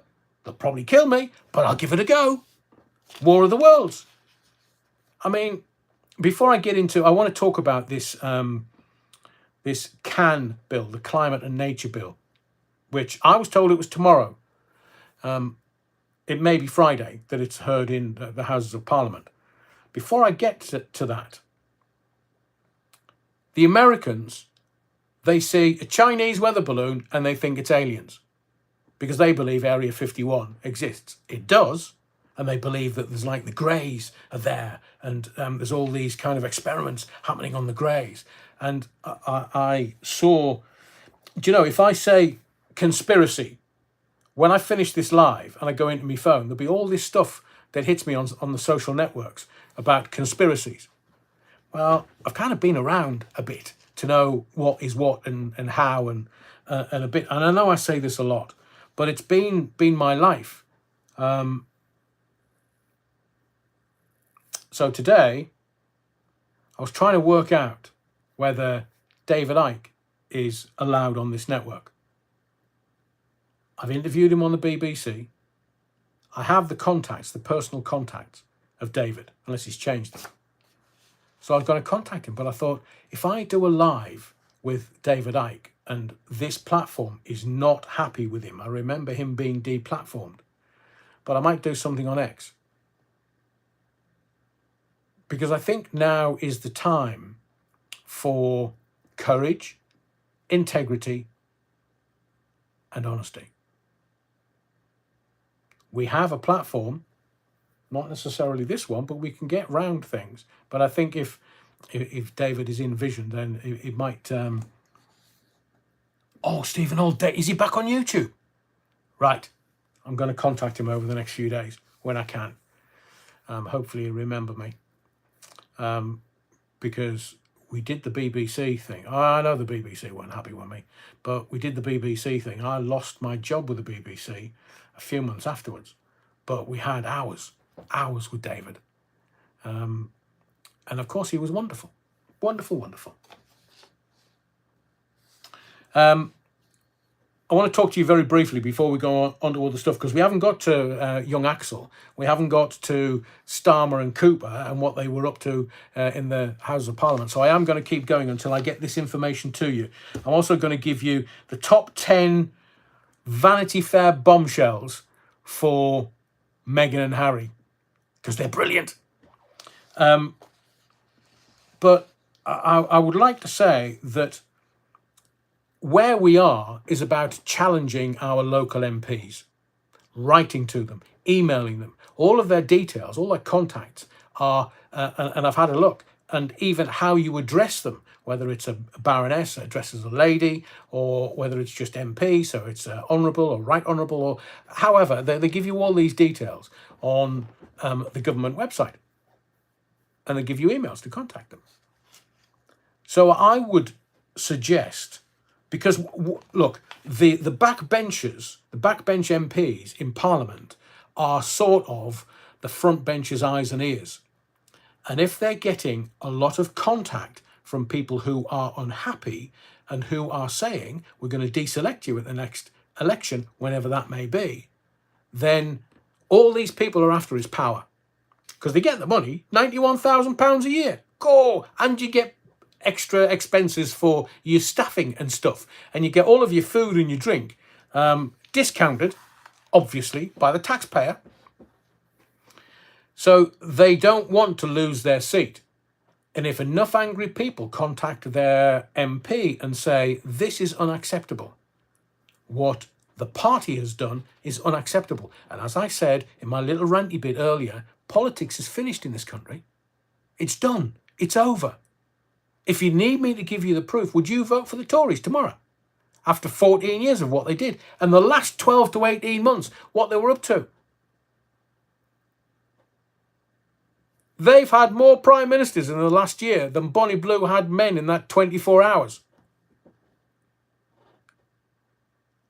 And knowing what you know about the Labour Party now, in particular their leader, their parliamentary leader, would you vote for the Labour Party again? And this is not, I don't need you to tell me, because I kind of figure it. So you've got politics that's dead as a dodo. It's corrupt. It's finished. They're always snout in the trough. More money. Thank you very much. And then somebody goes to Ukraine. We know it's corrupt because Sniffy the Ukrainian gave kickbacks to President Brown Trousers to the tune of $91 million. So the Americans and Brown Trousers was spunking so much money to Ukraine that nobody was challenging it. He was giving billions and billions and billions, enough to get a few Bugattis. And Sniffy's like, oh, here you go, Joe. 91 mil. Cheers, mate. Taxpayers. That's how politics works now. It's a grift. You get in, you give money abroad, and some of it comes back. Some of it comes back to British companies, but some of it comes back into the trouser pocket of the MP that sanctioned it. Politics has been corrupted. That's how it works. It's not going to change because the people that are in power are greedy. Doesn't matter whether they're the government or the shadow government or 650 of them. Greedy bastards in the Houses of Parliament. 650 of them.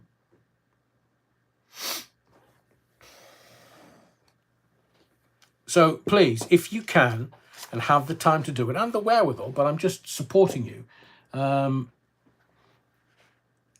we need to start writing to our MP. And some of them, especially the Labour ones, are new to the chamber and are new to this malarkey. They've only been 6-7 months in. When July? All right, 7 months.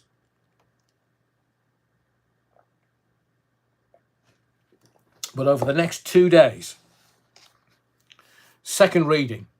So this climate and nature bill, they're chipping away at everything.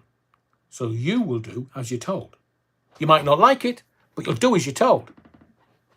They know that we all try to do the right thing. We'll have a think about it and think, right, this is what I think. This is the actions that I take. They know from March 2020. They told you 5 or 6 weeks.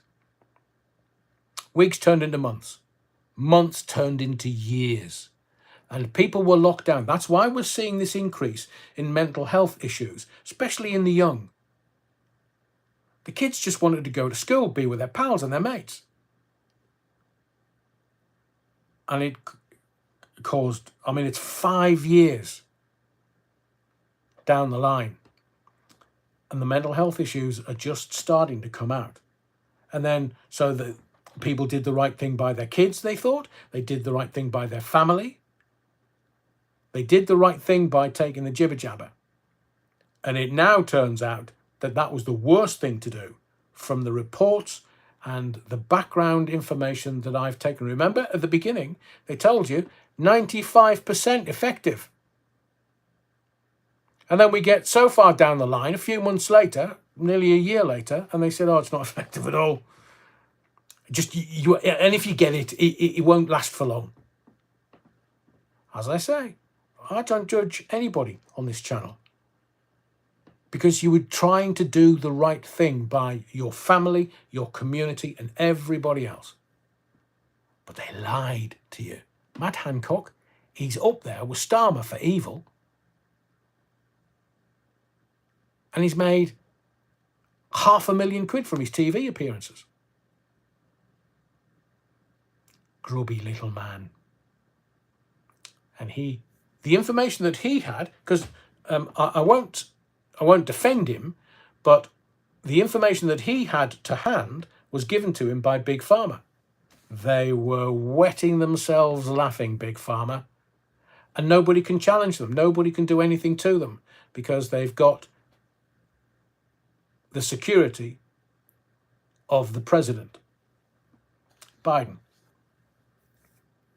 So let's get back to this climate and nature bill. It was, if this bill becomes law, the country will be unrecognisable in 10 years' time. I'll make that prediction for you. Why? There'll be energy and food shortages. They are coming. And I'm not trying to scare you in any way, shape or form. I'm trying to give you the heads up so that you can see what's coming and take effective action. You know that I've got an allotment. Why would I do that? Because I want to grow my own food. I want to know whether it's irradiated or not. I want to know whether it's got Bill Gates plastic on apples. I want to know what's going on, and what goes in the ground comes out. I take some for seed so I can promulgate it year after year after year. But that's why I took the allotment. And again, look, I'm not sitting here going, Johnny Big Bollocks, Johnny Big Bollocks. I'm looking at it strategically, and I'm trying to give you this information so you can do exactly the same thing. There will be energy, and I've told you before, the Donald now, Putin before, China's already in the game. They are energy independent. And what we use in this country is about 60% gas for our energy. And we have to buy it, I saw figures, at about £241 per kilowatt, I think. We have to buy it from Norway. But they're taking that gas out of our land in the sea. So if we brought it up out of the ground and kept it and stored it, it would cost us about £19 for the same energy that we're paying £240 for. Brilliant, Alan. At least I've got 100 cans of spam, and beans. I can fart my way out of any crisis and recycle the gas. Brilliant. So I keep saying to you, Israel is about the gas and the oil under Gaza and the East Mediterranean Sea.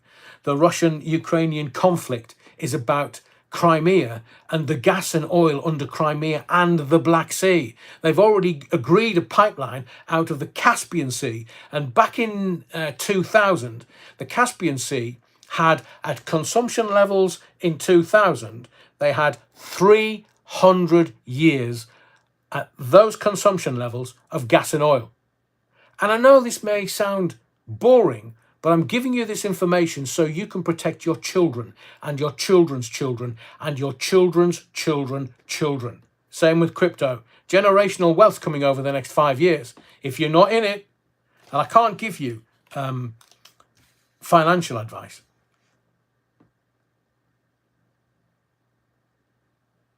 Donald Trump, over the weekend, dropped his own meme coin. Now he's worth about $4 billion. He doubled his wealth in 2 hours.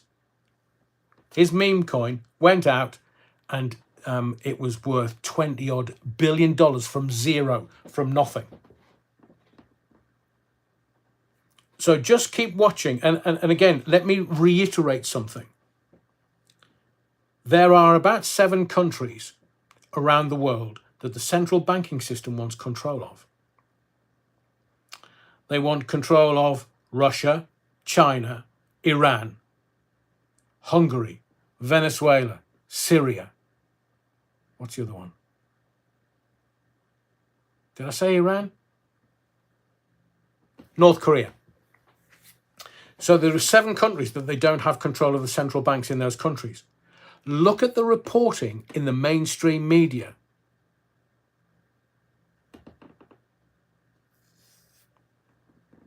They've now got Syria. They're targeting Venezuela because for some inexplicable reason, Venezuela's in the media and Venezuela's kicking off against America. Right, good luck with that, lads. And Syria, Venezuela, and Hungary. Hungary is like a nothing. But they keep being poked as if they're poking a bear. So take those 3 countries and all of a sudden you've got 4 left out of 180 odd, 190 countries around the world. They've almost got this over the finish line. And what do? They're not going to let go of this. They want Hungary and they want Venezuela. They've got Syria. They'll get Iran eventually. That's not too far away.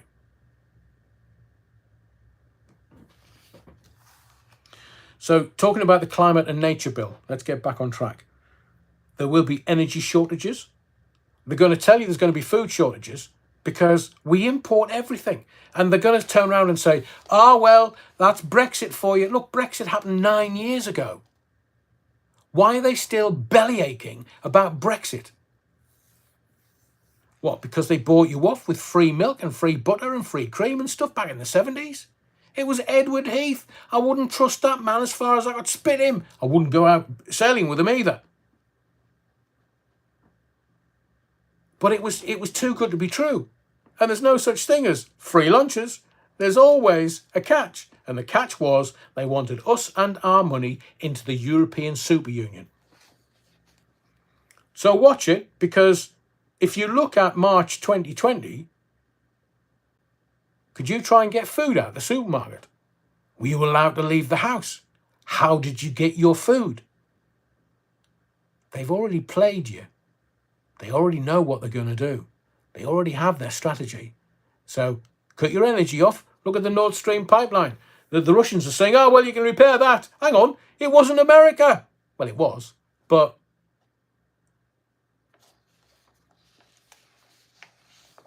and again, I reiterate this. I'm not trying to scare you. I'm trying to give you options and strategies. Because if the supermarkets tell you, can't have any food, we're taking away some of the lines of produce that we used to have, and we're slimming that all down. It's under instruction from the government. They will be paying off the supermarkets. And the supermarkets raked it in when we were in lockdown, raked it in. They made huge profits. Did they give anything back to you? No. So, as well as the food shortages, industry will be decimated. Private transport and foreign holidays will be a thing of the past. Do not underestimate these snake oil sellers, these caring, understanding 90s type, the scum-sucking pond life. They don't care about you. They don't give a flying about you. So if they cut off, oh, well, we can't, because BlackRock owns some of the airlines. BlackRock, State Street, Vanguard, they all own each other. So it's actually one humongous conglomerate.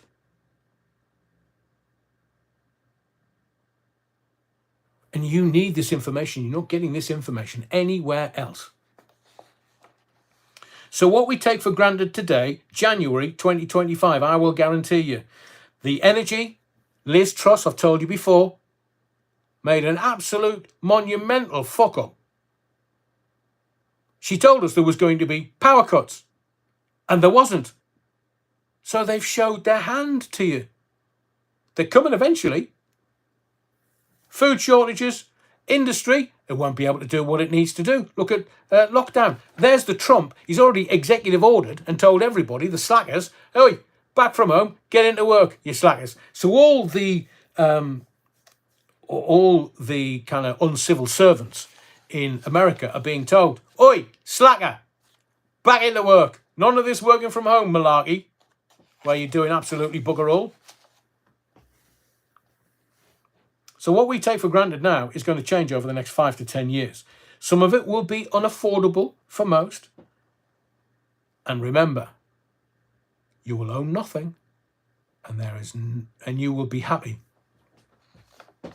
And there will be nothing that you can do about it, because they go to WEF every year, glad hand.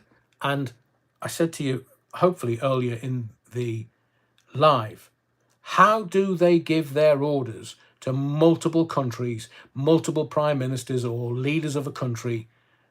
Because they passing that kind of information out would take them an age. No. Klaus writes a book, and all they've got to do is buy the book, read the instructions in it. Stakeholder capitalism. That's where we are now, but you just don't know it yet.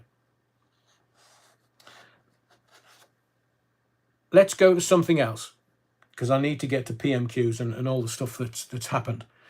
Are you aware that omnipresent, this goes back to Stargate, because this is going to have to be promulgated around the world, and the Americans like to make a few dollars. So they'll be into this. This guy called Larry Ellison.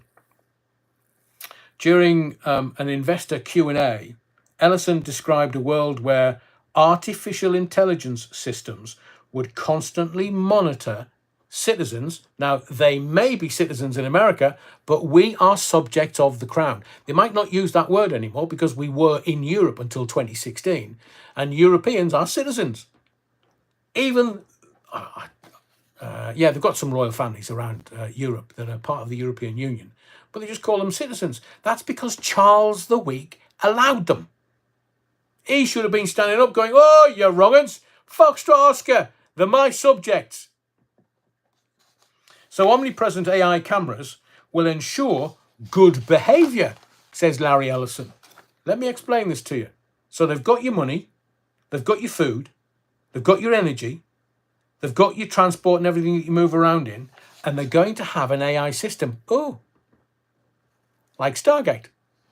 They're going to have an AI system where these artificial intelligence systems would constantly monitor subjects or citizens through an extensive network of cameras and drones.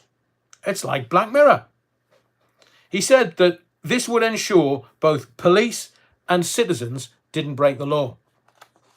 Keep telling you, they're going to give you a solution to something that you didn't realise was a problem. That's how they do it.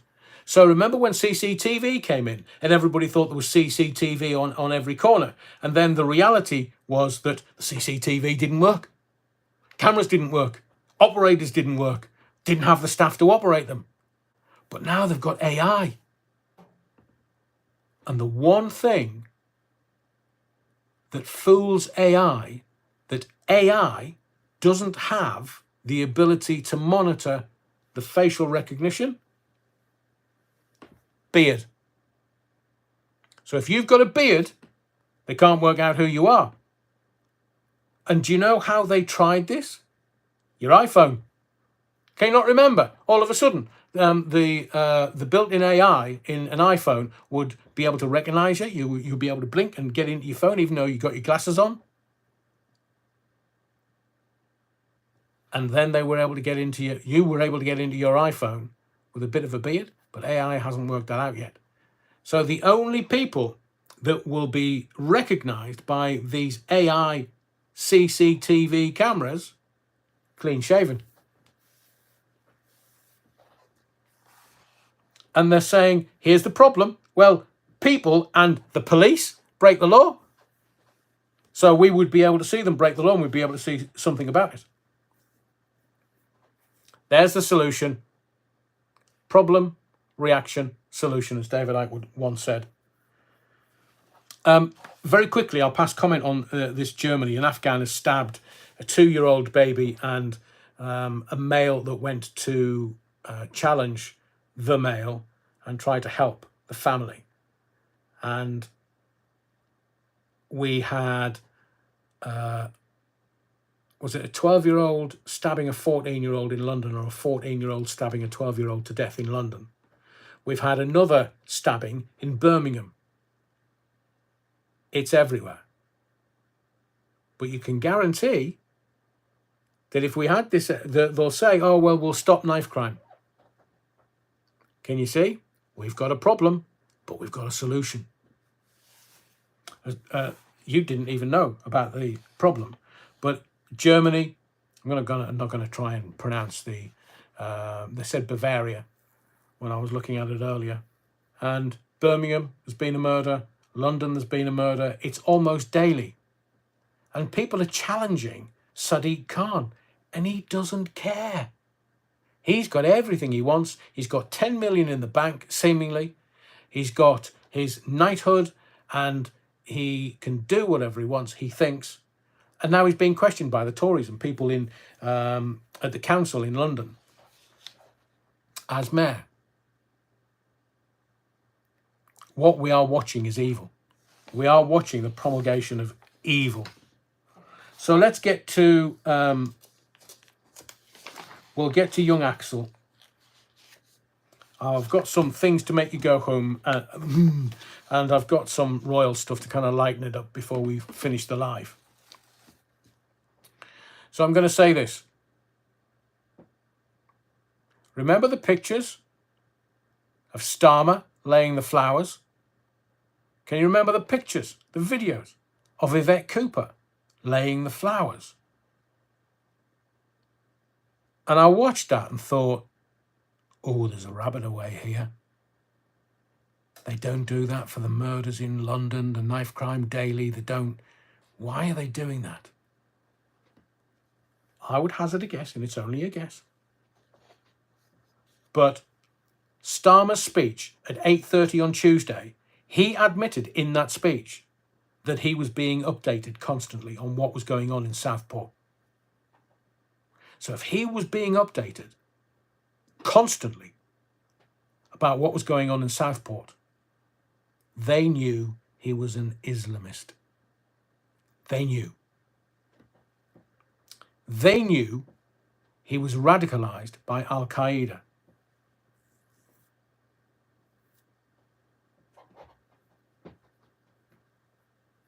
They knew he was an extremist because they were into his flat. They were into his flat and found the ricin and found the Al-Qaeda handbook. So they would have known. Starmer certainly, and or the cabinet, and or Yvette Cooper would have known either that night or first thing in the morning at a briefing. Yet they lied and called us far right for asking questions. And I would suggest very strongly that political allegiance should not count when you have 3 little girls, 5, 7 and 9. First little girl he got a hold of, he tried to decapitate her and almost completed it. I'll leave that with you. Because they don't want those kind of details getting out. That's why they were... I mean, was he coerced into pleading guilty?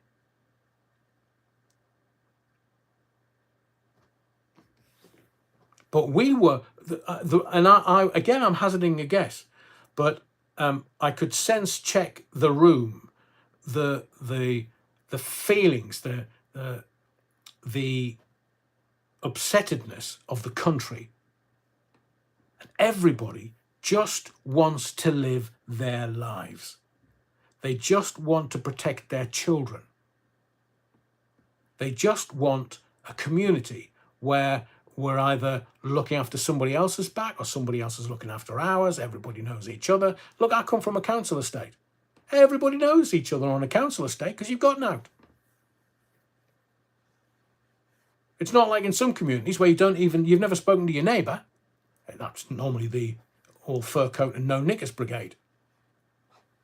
But people, the working man and woman, just wants the government or the politicians or our leaders, you can pick whichever one you want to call them, they just want them to protect us.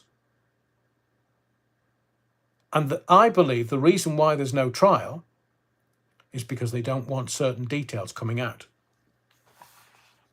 I've got them here. Today, the head of the CPS, that's the Crown Prosecution Service, remember, he quotes it every time he's at the bloody dispatch box. I can feel my anger rising. I'll try to do this as measured as I can. But every time he gets up at the dispatch box, I'm talking about Prime Minister Sir Keir Starmer, he tells you and I and anybody else that listens, I was Director of Public Prosecutions at the Crown Prosecution Service. And today, the head of the Crown Prosecution Service confirmed that he asked police and ministers not to release information relating to the Southport killing for fear of prejudicing the trial. Fan my brow. The law that I know is when someone's arrested and then charged, it becomes under the judge, sub judice. When they picked him up, they didn't charge him for 3 days. I know that they might have been waiting until he was 18, possibly 17. I know that they delayed charging him for a reason. But the head of the CPS has confirmed he asked police and ministers not to release information relating to the Southport killings.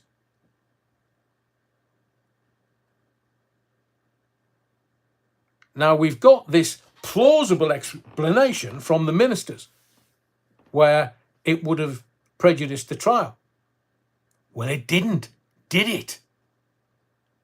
I'm going to read you the charges in a moment that young Axel was up in front of the beak for. He pled guilty. So it would never have prejudiced the trial. And we didn't know who it was, and we were told he was Christian and Welsh. No background. And even now, today, I have a question that I believe needs answering, and it is this. Does Sir Keir Starmer know Alphonse, the dad? Because what I'm about to tell you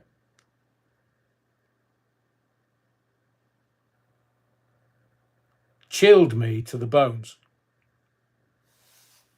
So Yvette Cooper stood up at the dispatch box. It is essential that the families and the people of Southport can get answers about how this terrible attack could take place and about why this happened to their children. Can you see what the politicians do? There's no inquiry into the grooming gangs. We weren't allowed to talk about Southport. The Speaker of the House of Commons of Parliament told MPs no questions about Southport. You can't, because they were so worried about prejudicing the trial. Not in my house. I think there was a lot of homes around the country who actually knew what was going on. But I've already asked the question, does Sir Keir Starmer know Alphonse, the father of Axel? And how does he know him? I think it's a question that needs to be answered. But now, within hours, now remember, they're not going to do any of the R gangs from the north, whether it's Rotherham or Rochdale or Keighley. No. It's not going to be an inquiry into that. Don't be silly. Within hours, we got an inquiry into Southport within hours of him pleading guilty. How does that work? So did the politicians know that he was going to plead guilty before that?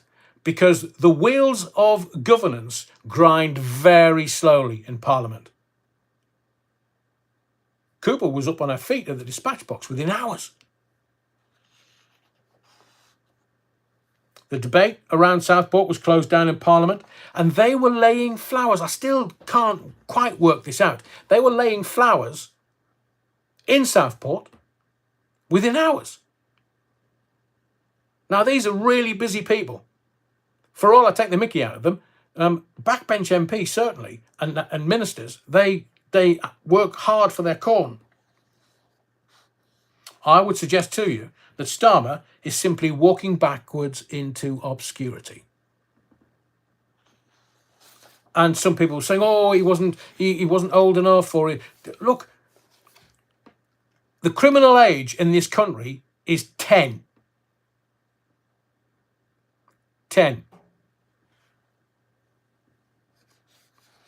Now, I did think, was that changed for the Jamie Bulger case? Remember that? So Starmer gets up, 8:30, Tuesday morning. 3 little girls, 5, 7 and 9. And he said it wasn't the time for questions. Just had to be done. He wasn't going to interfere with the police or justice because the Crown Prosecution Service had obviously, or evidently, told him what was going on.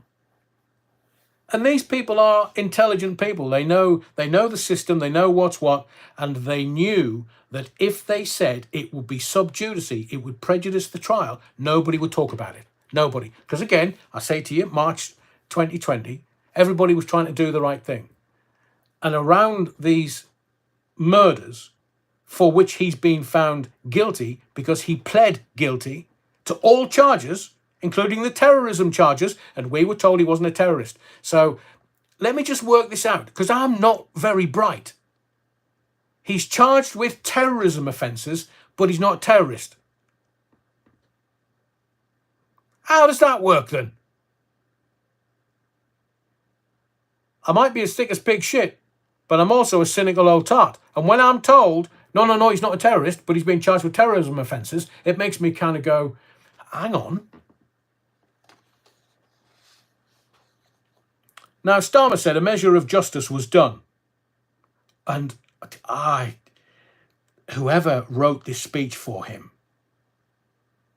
there's no justification for the political answers. There's no justifying. And he did this in his speech. He said, it won't bring the girls back. That's the kind of insensitivity that gets people angry. He said, I want the questions answered for the families and the nation. Really? We had them in July, but you wouldn't allow us to talk about it. And he said, this is Sir Keir Starmer, 8:30, Tuesday morning.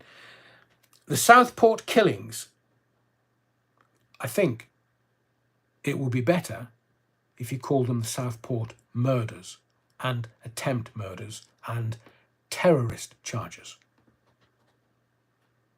It must be a line in the sand to protect citizens and their children. 250 victims of the grooming gangs. 250,000 possible victims of the grooming gangs. And this intellectual pygmy is saying this must be a line in the sand to protect the citizens and their children. In the pursuit of justice. He said, look, we've got to answer difficult questions. They always talk about these difficult questions. Tell us what they are, then. Because we're bright enough to understand. And what the general consensus needs, the zeitgeist needs, is we just need context and understanding. So give us that, because you're our leader.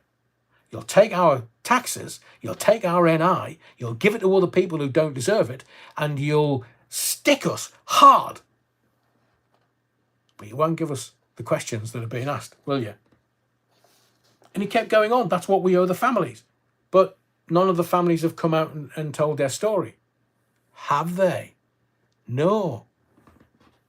He's being sentenced tomorrow, 11 a.m. And he said, this is Sir Keir Starmer, he said that the responsibility lies with the perpetrator.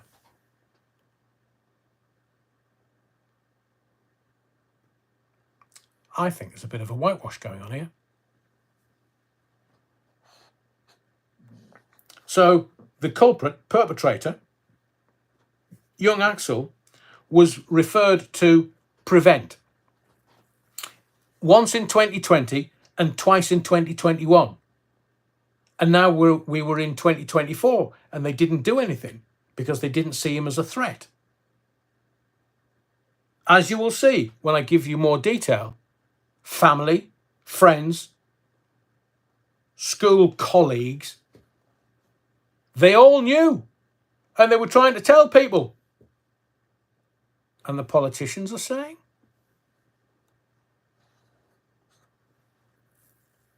so they try to bamboozle you with law. Sub judice, translated from the Latin, it means under a judge. And for 3 days, the case was not under a judge. It wasn't liable for sub judice. But everything kicked off, and he called us far right. I would not consider anybody to be far right. They weren't far wrong.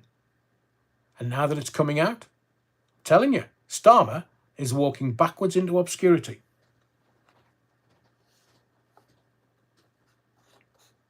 And it was all about, Starmer was like an opera singer warming up. Me, me, me, me, me, me. It was all about him. Me, me, me, me, me. I was expecting him to say, my dad was a toolmaker. My mum worked in the NHS. I was director of public prosecutions at the CPS. It just, in my view, it was condescending. Because there's no warmth to the man. I mean, at least Blair had a bit of charisma and a bit of warmth to him, which is why he was so believable. But this guy, he's very clever legally. Of course he is. He had to be DPP.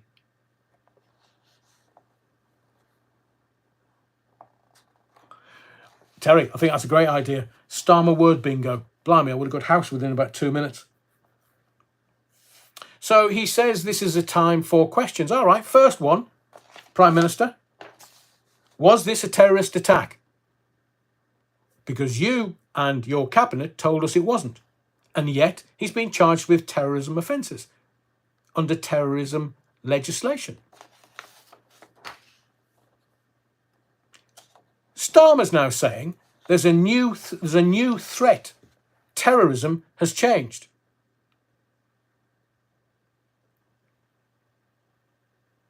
But he didn't tell us how. We know how it's changed. We know what's going on because I've lived through Northern Ireland. I remember the pub bombings and the Hyde Park bombings and the bombings left, right and centre. They even tried to bomb number 10 Downing Street. Couldn't have the terrorists on the telly in this country. He says, Starmer says that they're highly organised groups. That remains. Hang on. We've been told it was a lone wolf. We've been told that it was a loner. And now he's saying it's highly organised groups. Are you going to politicise that, young Starmer? Are you going to tell everybody around the world that it's right-wing thugs when it's not?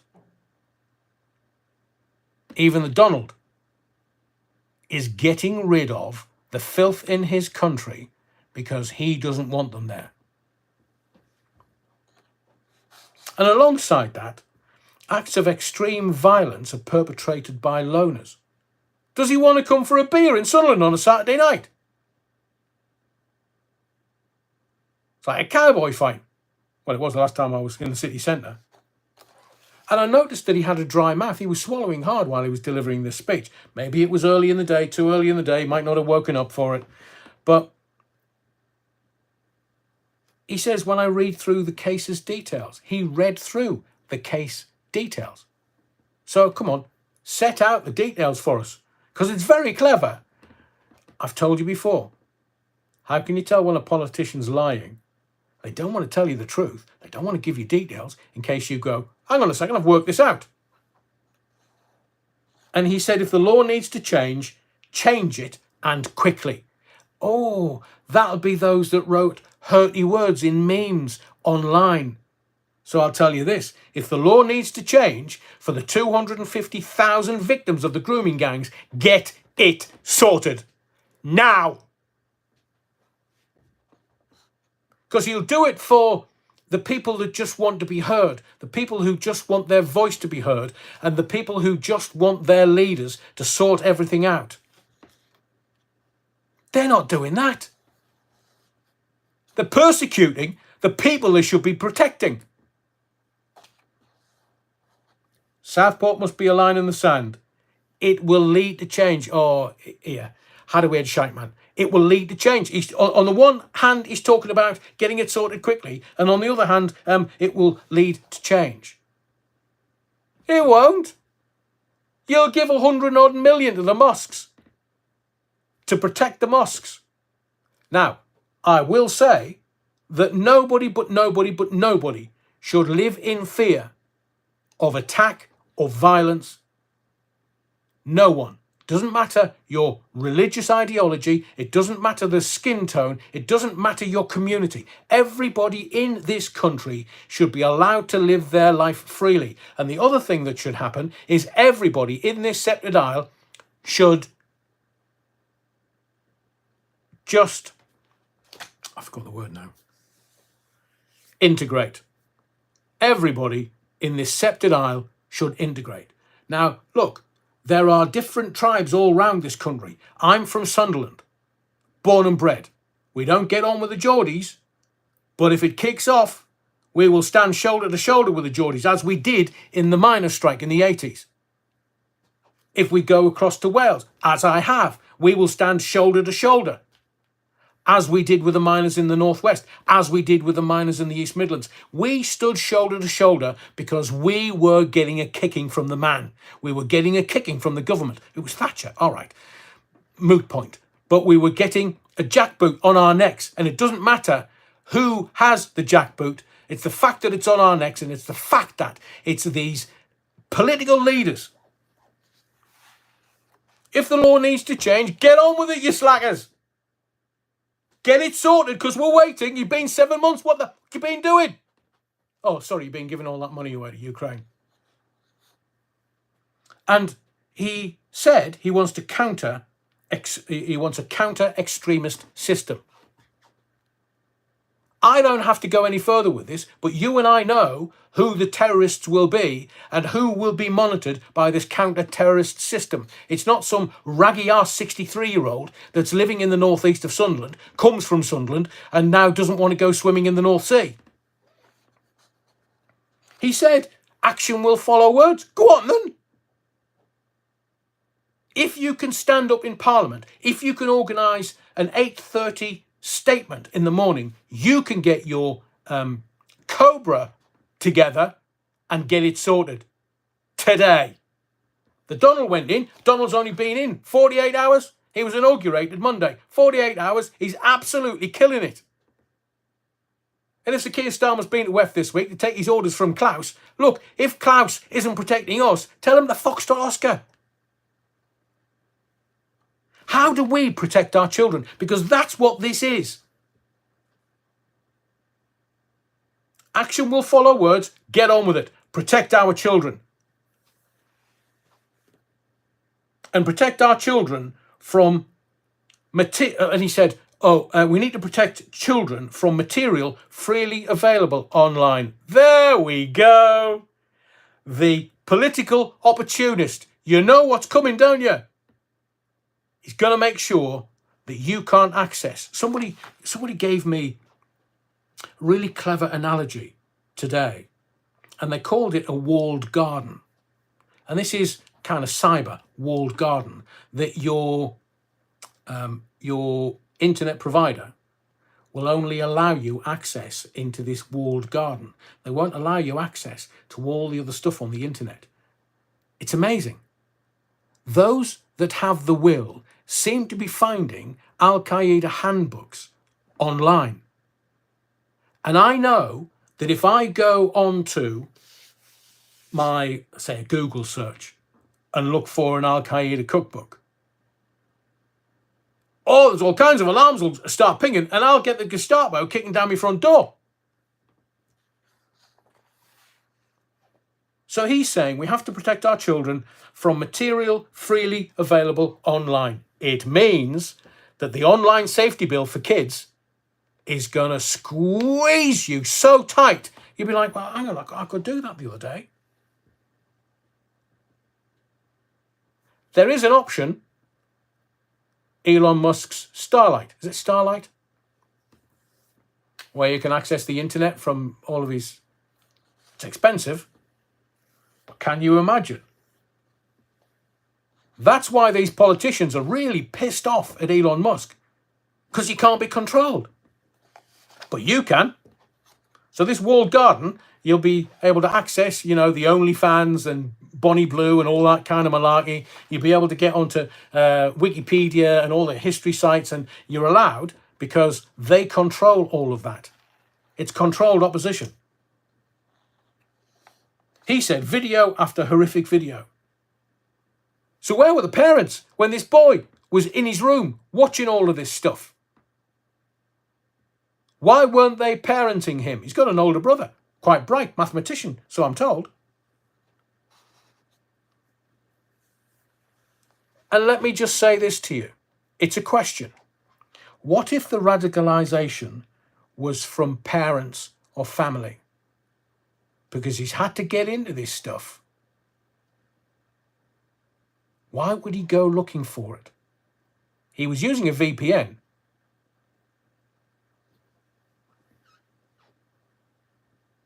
Southport must be a line in the sand. He said that 3 times. It will lead to change. What kind of change, Prime Minister? Are you going to do our knees? Are you going to give us a kicking? Are you going to tell us to do as we are told because you know better? We've heard all this before. He said it was the oxygen of a wider conspiracy. He said there was no cover-up. Oh, I think there was. I'll say it again. Does and has Sir Keir Starmer ever met Axel's father, Alphonse? That's a question for starters. And he said he wants to put on record yesterday's guilty verdict. He wanted to thank the police and the CPS. He will never forget their service to our country. Can we compare Sir Keir Starmer to Trump? Because that's what's going to happen now. Trump's in. Trump's getting a doing from the left-wing media, and he's batting them off like flies. And yet we've got a man. I mean, I look at him and I genuinely feel sick to the pit of my stomach. Now, it's not necessarily about his looks.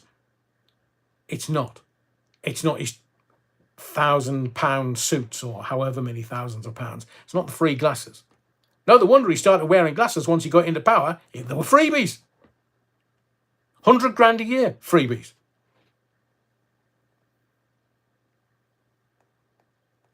He said, to be crystal clear, there will be no stone unturned. And then he mentioned the fact that he was Director of Public Prosecutions at the CPS, Crown Prosecution Service. I will root them out. Quote. And justice? There's been a failure to be transparent. And that is the enemy of strong communities. He said, when the mosques were attacked,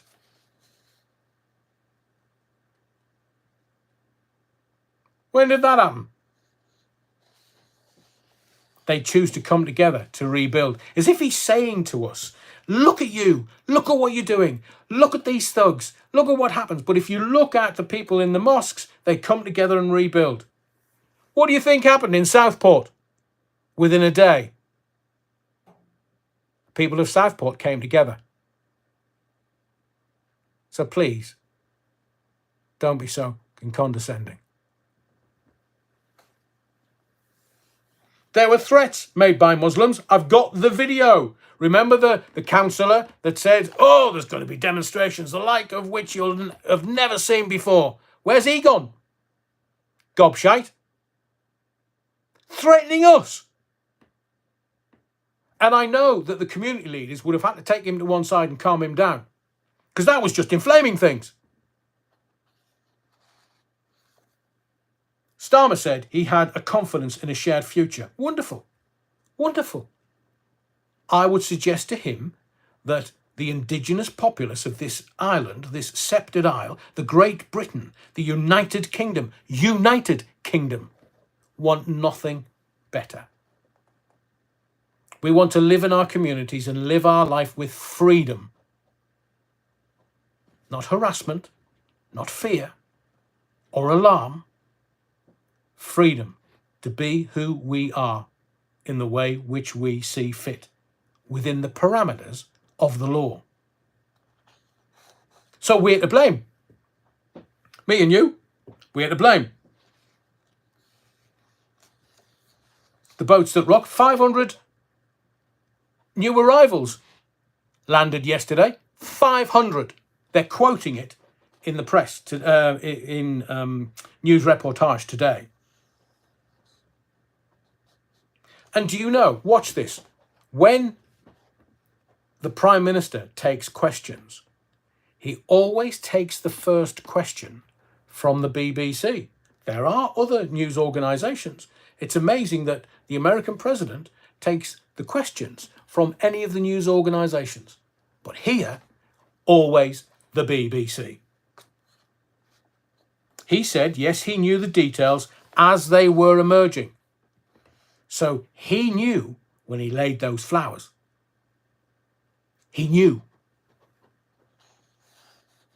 Starmer didn't announce it, but I've said to you before, if it waddles like a duck, quacks like a duck, and swims like a duck, it's a duck.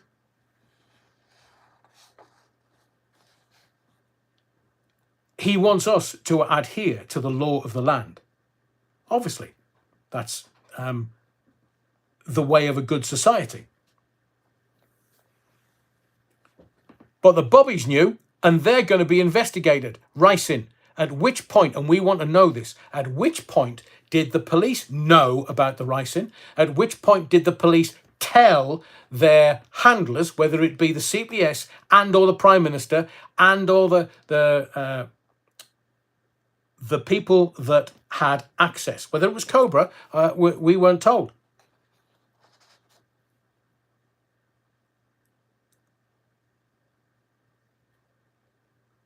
So when it went to magistrates, when this went to magistrates, Ruda Kabana entered a not guilty plea. And it wasn't that long ago. So when it went to magistrates, obviously this was going to be pinged up to the Crown Court because it wasn't for the magistrates to be able to deal with this. So he pled not guilty at magistrates. And then the first day of the trial, which ordinarily is sorting out all the jury, all the legal stuff, deal with stuff that the prosecution and defence barristers get all their ducks in a row. See what I did there? But first words out of his mouth, every single charge he pled guilty to. And now the politicians are saying, oh, well, there needs to be tougher checks on knife sales, fast-tracked after the Southport attack. Why didn't they do it 7 months ago? Because I'll tell you for why. Most knife crime, they're going to have to outlaw the cutlery drawer in every household in this country. Because ordinarily, knife crime is perpetrated by kitchen knives.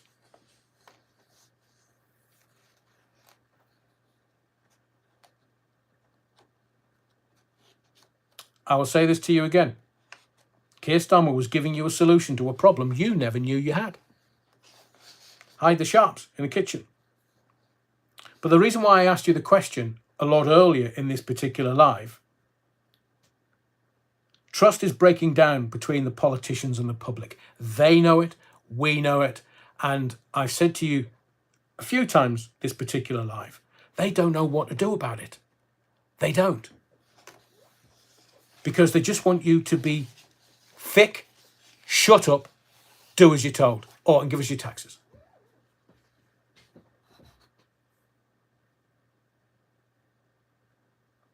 Ursula von der Leyen, I've said this before in previous lives, so if you're a newbie and you're just catching this, I told you that Ursula von der Leyen last January for the last WEF, I think this is the 53rd or 54th, the last WEF, she said, we have to rebuild trust. Now, she's not a dumb woman.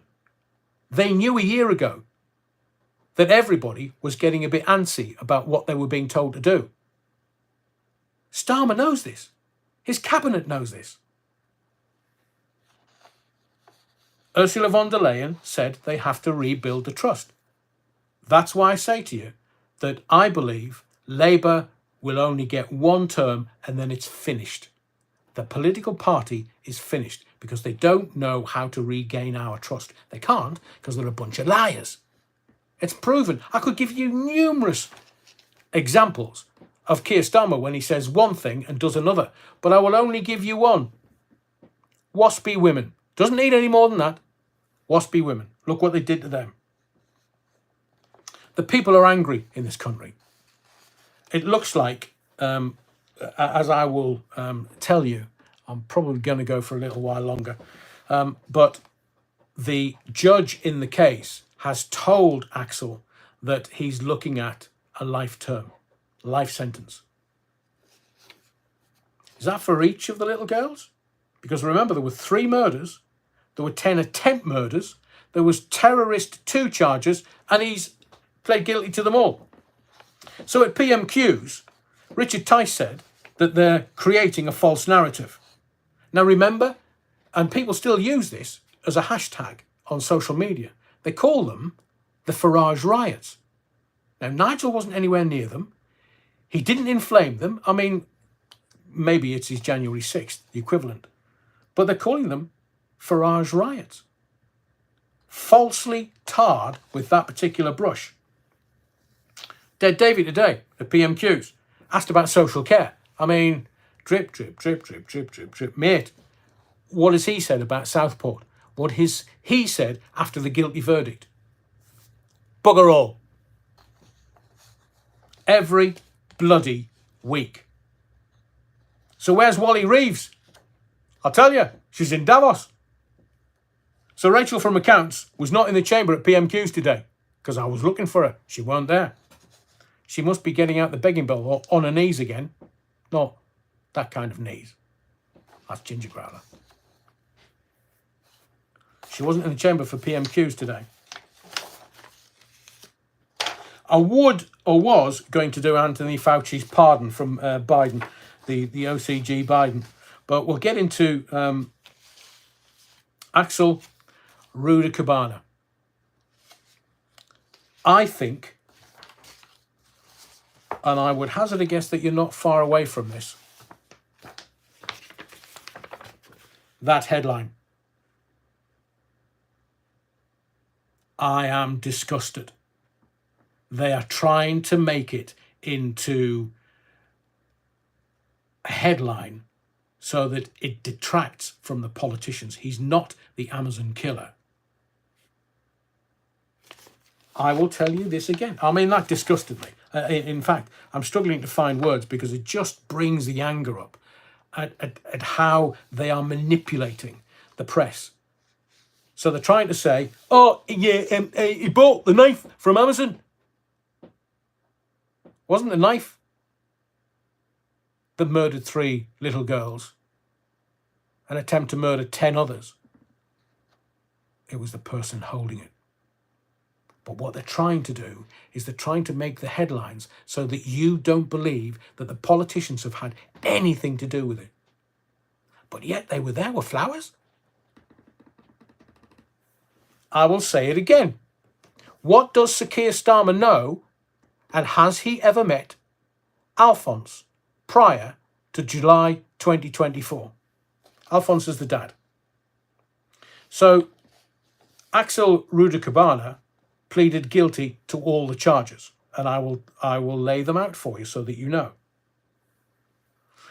So Axel, accused of the Southport attack, changed his plea on the first day of the trial. He pled guilty to all charges. Pleaded guilty, he's 18 now, pleaded guilty at Liverpool Crown Court to murdering 3 young girls. And I will say this again, it may be unpalatable, but you need to know this. He tried and was going there to decapitate little girls. And these politicians are making it about me and you. So he pled guilty to murdering 3 young girls. He also pleaded guilty to the attempt murder of 8 other children and the attempt murder of Leanne Lucas and Jonathan Hayes. Alice da Silva Aguiar, 9, BB King, 6, and 7-year-old Elsie Dot Stancombe,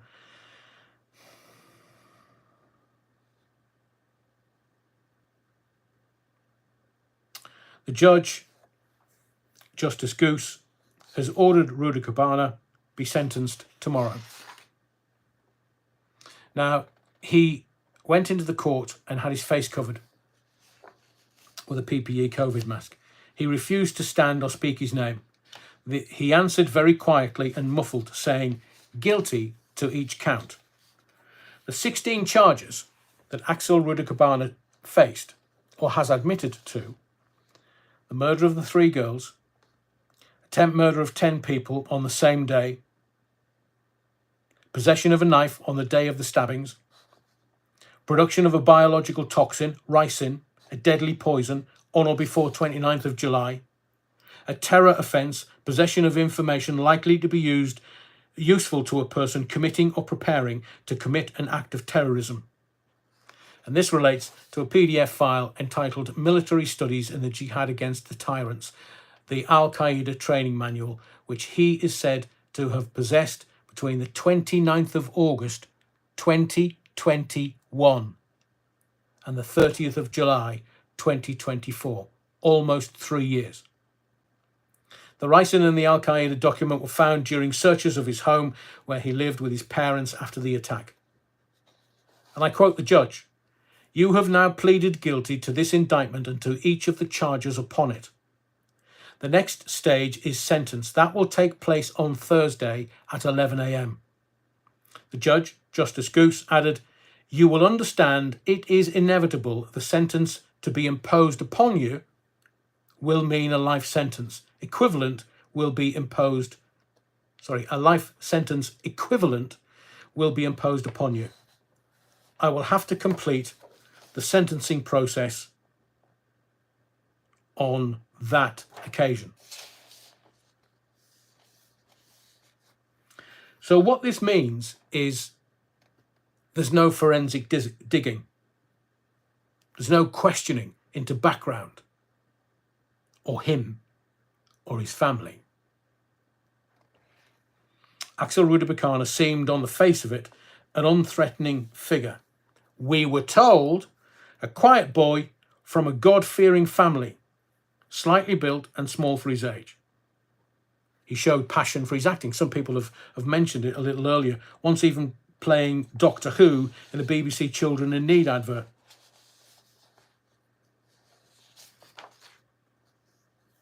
He was wearing spectacles in the Children in Need. I'm not sure if you've seen it or not, and an oversized trench coat. But friends said he lacked the confidence for the big stage. He was on the books of a talent agency at the age of 11, but by the end of his schooling last summer, he was virtually a recluse.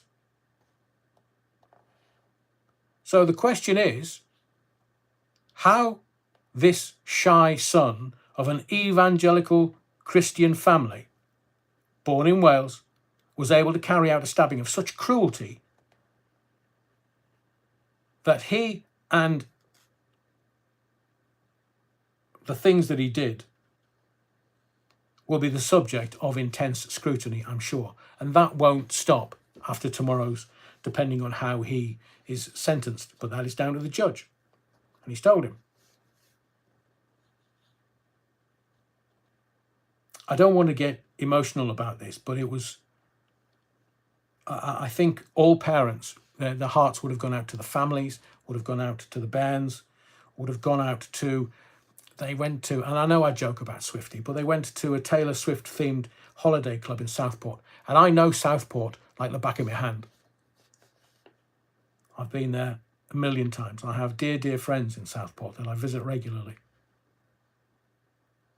But despite months of investigation, combing Ruda Kabana's digital devices as well as every inch of his family home, detectives are unable to say why he carried out the worst targeted attack on children in Britain since the Dunblane atrocity.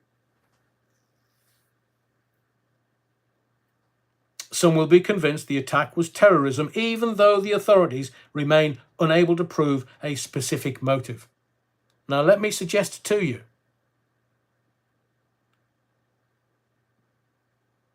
he had an Al-Qaeda handbook. He had ricin. Do they need to have an well, they've got the MO, but do they need to have a specific motive? As you will see, friends and other students will give you an insight. What is not in doubt, however, is that the nature of the offences, including his attempt to make ricin, it's a deadly poison, raises questions about what was known about Ruda Kabana and whether he could have been stopped sooner. That is one of the lines of inquiry, because I will guarantee you, even though there's 3 bands that have been murdered, the other 8 and adults are going to have a tough time for the rest of their lives. So Ruda Kabana did actually come into the attention of counter-terrorism officials, but was assessed as not posing a risk of supporting terrorism. He's got a bloody Al-Qaeda handbook. Or carrying out acts of violence in support of any cause. Times 3. As I say, he was born in Cardiff. His Rwandan parents moved to Britain in 2002.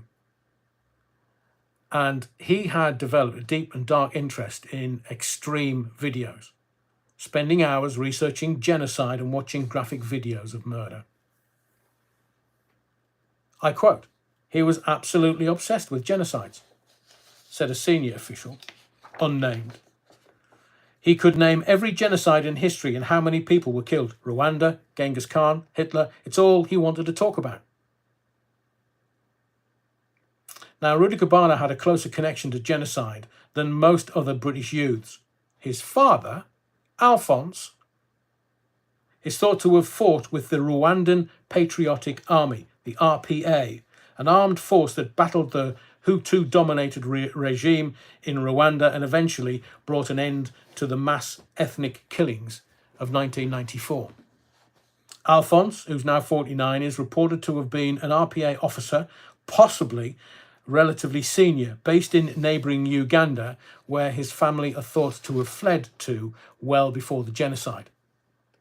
One source has suggested Alphonse had acquired significant military experience, and I won't go into much further detail for legal reasons. Ruda Kabana's family background was a mystery to the vast majority of those who knew him in Southport, and he's been moved.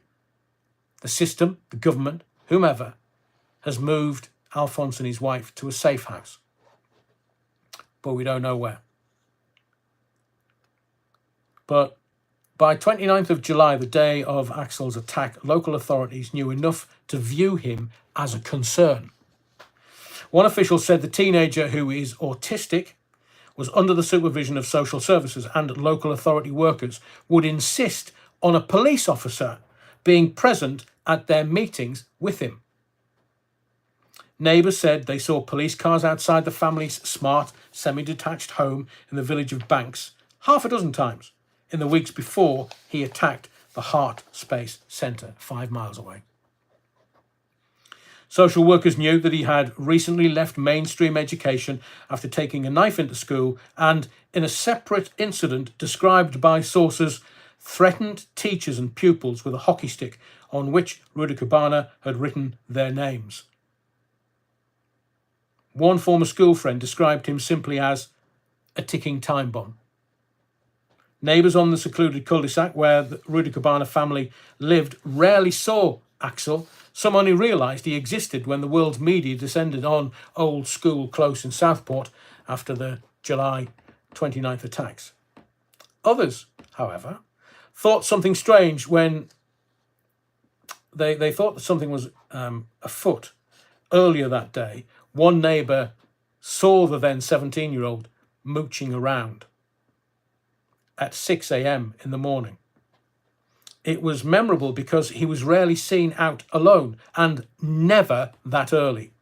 I've never ever seen him walking about the estate, this neighbour said. He never had any friends around. He was a recluse, He wasn't somebody that would play football on the street or anything like that. He just seemed a bit of a loner. The neighbour had seen Ruda Kabana outside his house before he left to carry out the attack, but said, "I've lived here a long time, and that's probably only the second time that I've seen him. It was unusual, very unusual. He was pacing up and down," said the neighbour. Another said the only time he had noticed Ruda Kabana was when his father would drive him to and from school. He was quiet. He used to just stand there, kicking stones, waiting for his dad to come out, he said. And shortly before 11 a.m. on that sunny day, an hour before the attacks, Ruda Kabana was caught on doorbell cameras walking up the street, a green hoodie pulled over his head with his face partially covered by a COVID-style mask. He moved purposefully towards a nearby social club, which was due to host a children's drama later that day. A short walk away. A skate park was filled with youngsters enjoying the start of the school summer holidays. Ruda Kabana returned home 5 minutes later, his left hand hidden inside his green hoodie and his face still concealed behind the mask. Half an hour later, 11:23, he re-emerged from his home, and within minutes he'd be in a taxi, armed with the knife, on the 15-minute drive to the Heart space, where parents were arriving to pick up their children. Now, as for context and understanding, born in Cardiff, Wales, we were told that quite quickly after the attacks. And it appears Ruda Kabana enjoyed a happy, boisterous childhood, along with his older brother, who we're told is a talented musician and high-achieving mathematician. Mum was a stay-at-home mum. Dad went to work in a small car like a Fiesta or a Polo, said a former neighbour, who knew the family when they lived in a rental property in Thornhill in the north of the Welsh capital. They were just a normal family, says the neighbour. I knew they came from Rwanda. I knew there was a history there, but I wasn't going to pry. Again, a neighbour trying to do the right thing and not upsetting people. They kept themselves to themselves. We chatted over the garden fence a couple of times, and I remember their cooking. They brought the smells and tastes of home, obviously. The neighbour said Axel was quieter than his older brother, who she said was full of mischief. The two of them would run their mum ragged, as little boys do. The younger one was quite clingy, clung to his mum quite a bit, so initially I thought they were talking about the older one, as he was very mischievous. The neighbour said it was a terrible shock, and my heart goes out to the parents. The parents, Axel's parents, were just normal parents. People have asked me, were there signs of any violence? Well, no, there wasn't. Was there any signs of arguments? No, there wasn't. Any signs of unhappiness? No, there was not. My heart simply goes out to them. By the time he began secondary school, the family of four had moved 200 miles north to the seaside town of Southport. It's a fabulous place. Telling neighbours that Ruda Kabana's father had gotten a job in Liverpool. So where they might have once found comfort in the Welsh capital and the Welsh capital's Rwandan community, there was less familiarity in the windswept holiday resort on the northwest coast. And trust me, the wind does whip through Southport at times. With others his age, Ruda Kabana became a recluse.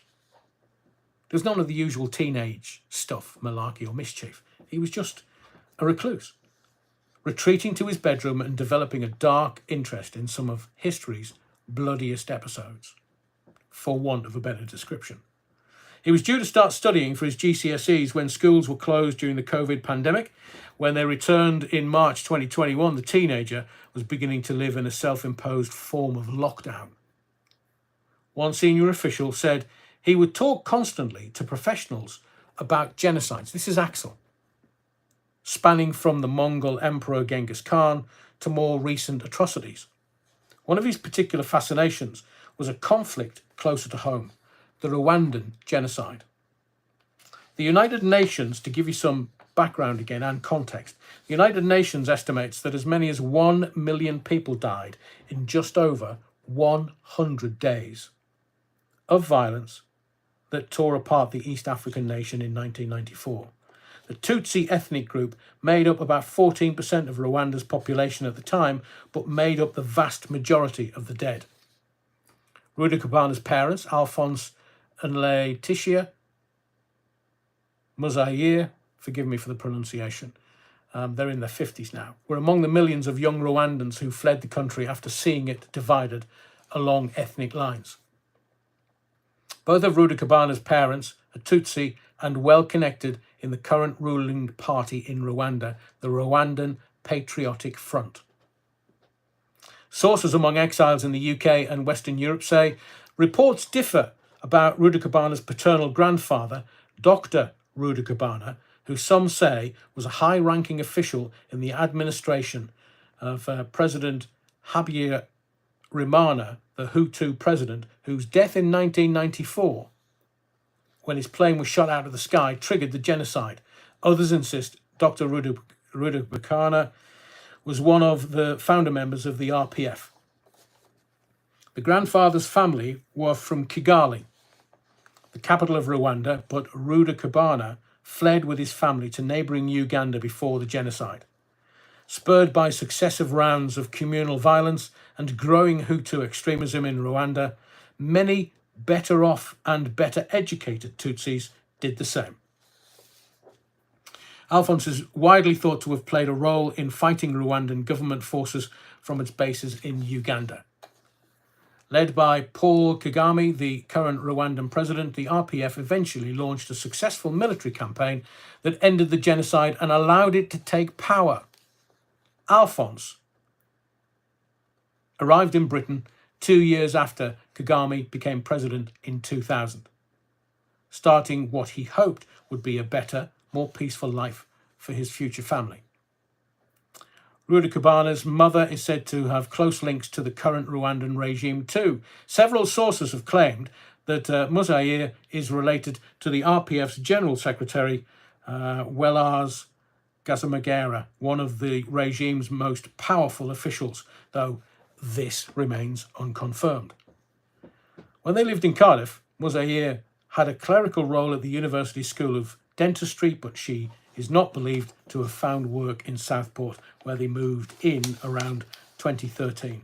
Alphonse worked as a taxi driver,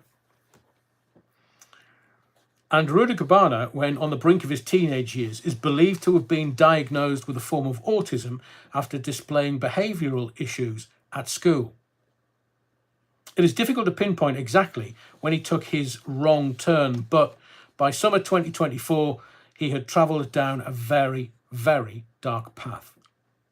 As he approached his 18th birthday, he hatched plans to inflict harm on a wide scale. In a sealed container hidden away in his bedroom, police found he had attempted to make the deadly poison ricin. I will say that to you again.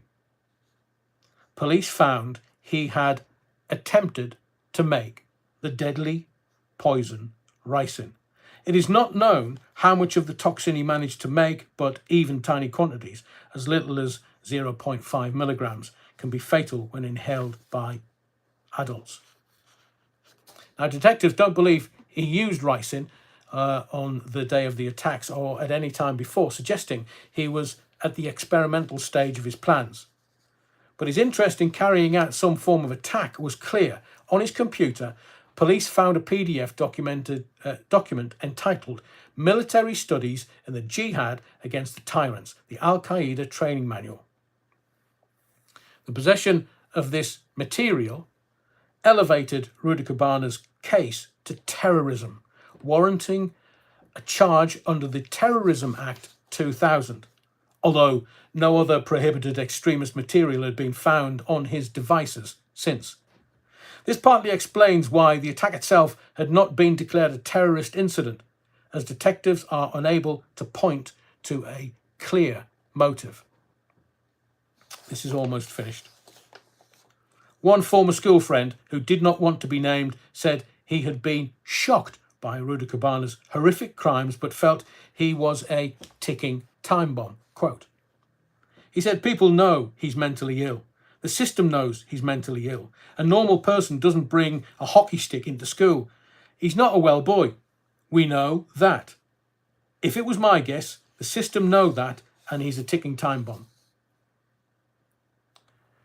And shortly after midday on the 29th of July, a bloodied Ruda Kabana was arrested by officers armed with stun guns who found him in the Heart Space, a perinatal yoga studio which by now was surrounded by screaming and terrified parents. A convoy of armed police arrived at speed on Old School Close barely an hour later. Now remember that. I'll give you the timings. Shortly after midday, a bloodied Ruda Kabana was arrested by officers, and a convoy of armed police arrived at speed at his home address barely an hour later. You know what that means, don't you? Starmer and Cooper knew. They knew. One of those involved in emergency meetings said the teenager was described as well known for looking at grotesque images and went to the Heart Space with the intent to kill a child.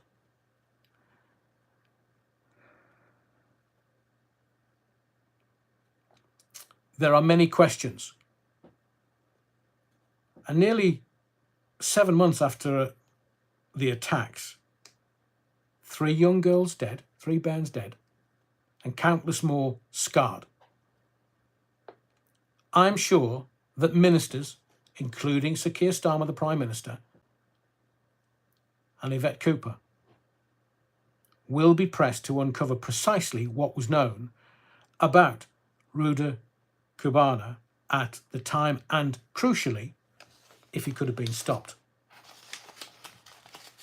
I will ask this question again because there are many questions, and I think it's only right and proper that those in power give us the answers. So, Sir Keir Starmer.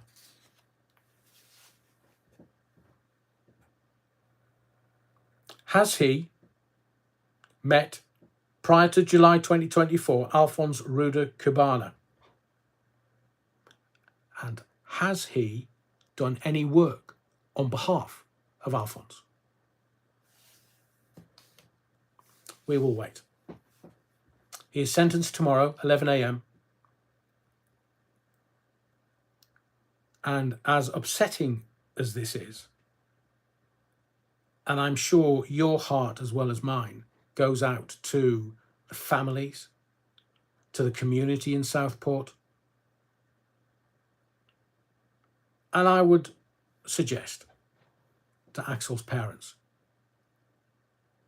But there are questions. There are questions. I'm going to end the live there because it would be very churlish to continue to do anything. There is other stuff that I want to do, and I'll record it tomorrow for you, including the bits and pieces.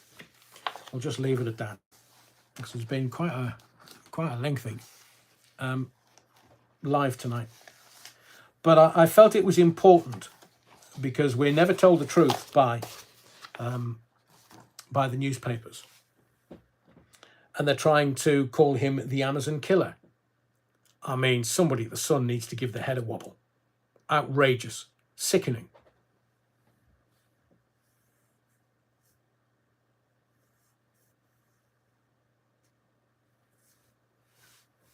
So thank you for your likes. If before you leave the body of the Kirk this evening, please take all your bits and pieces with you. Don't want to upset the choir boys who come in and do the cleaning in the morning.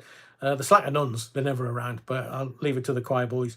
And thank you for your likes.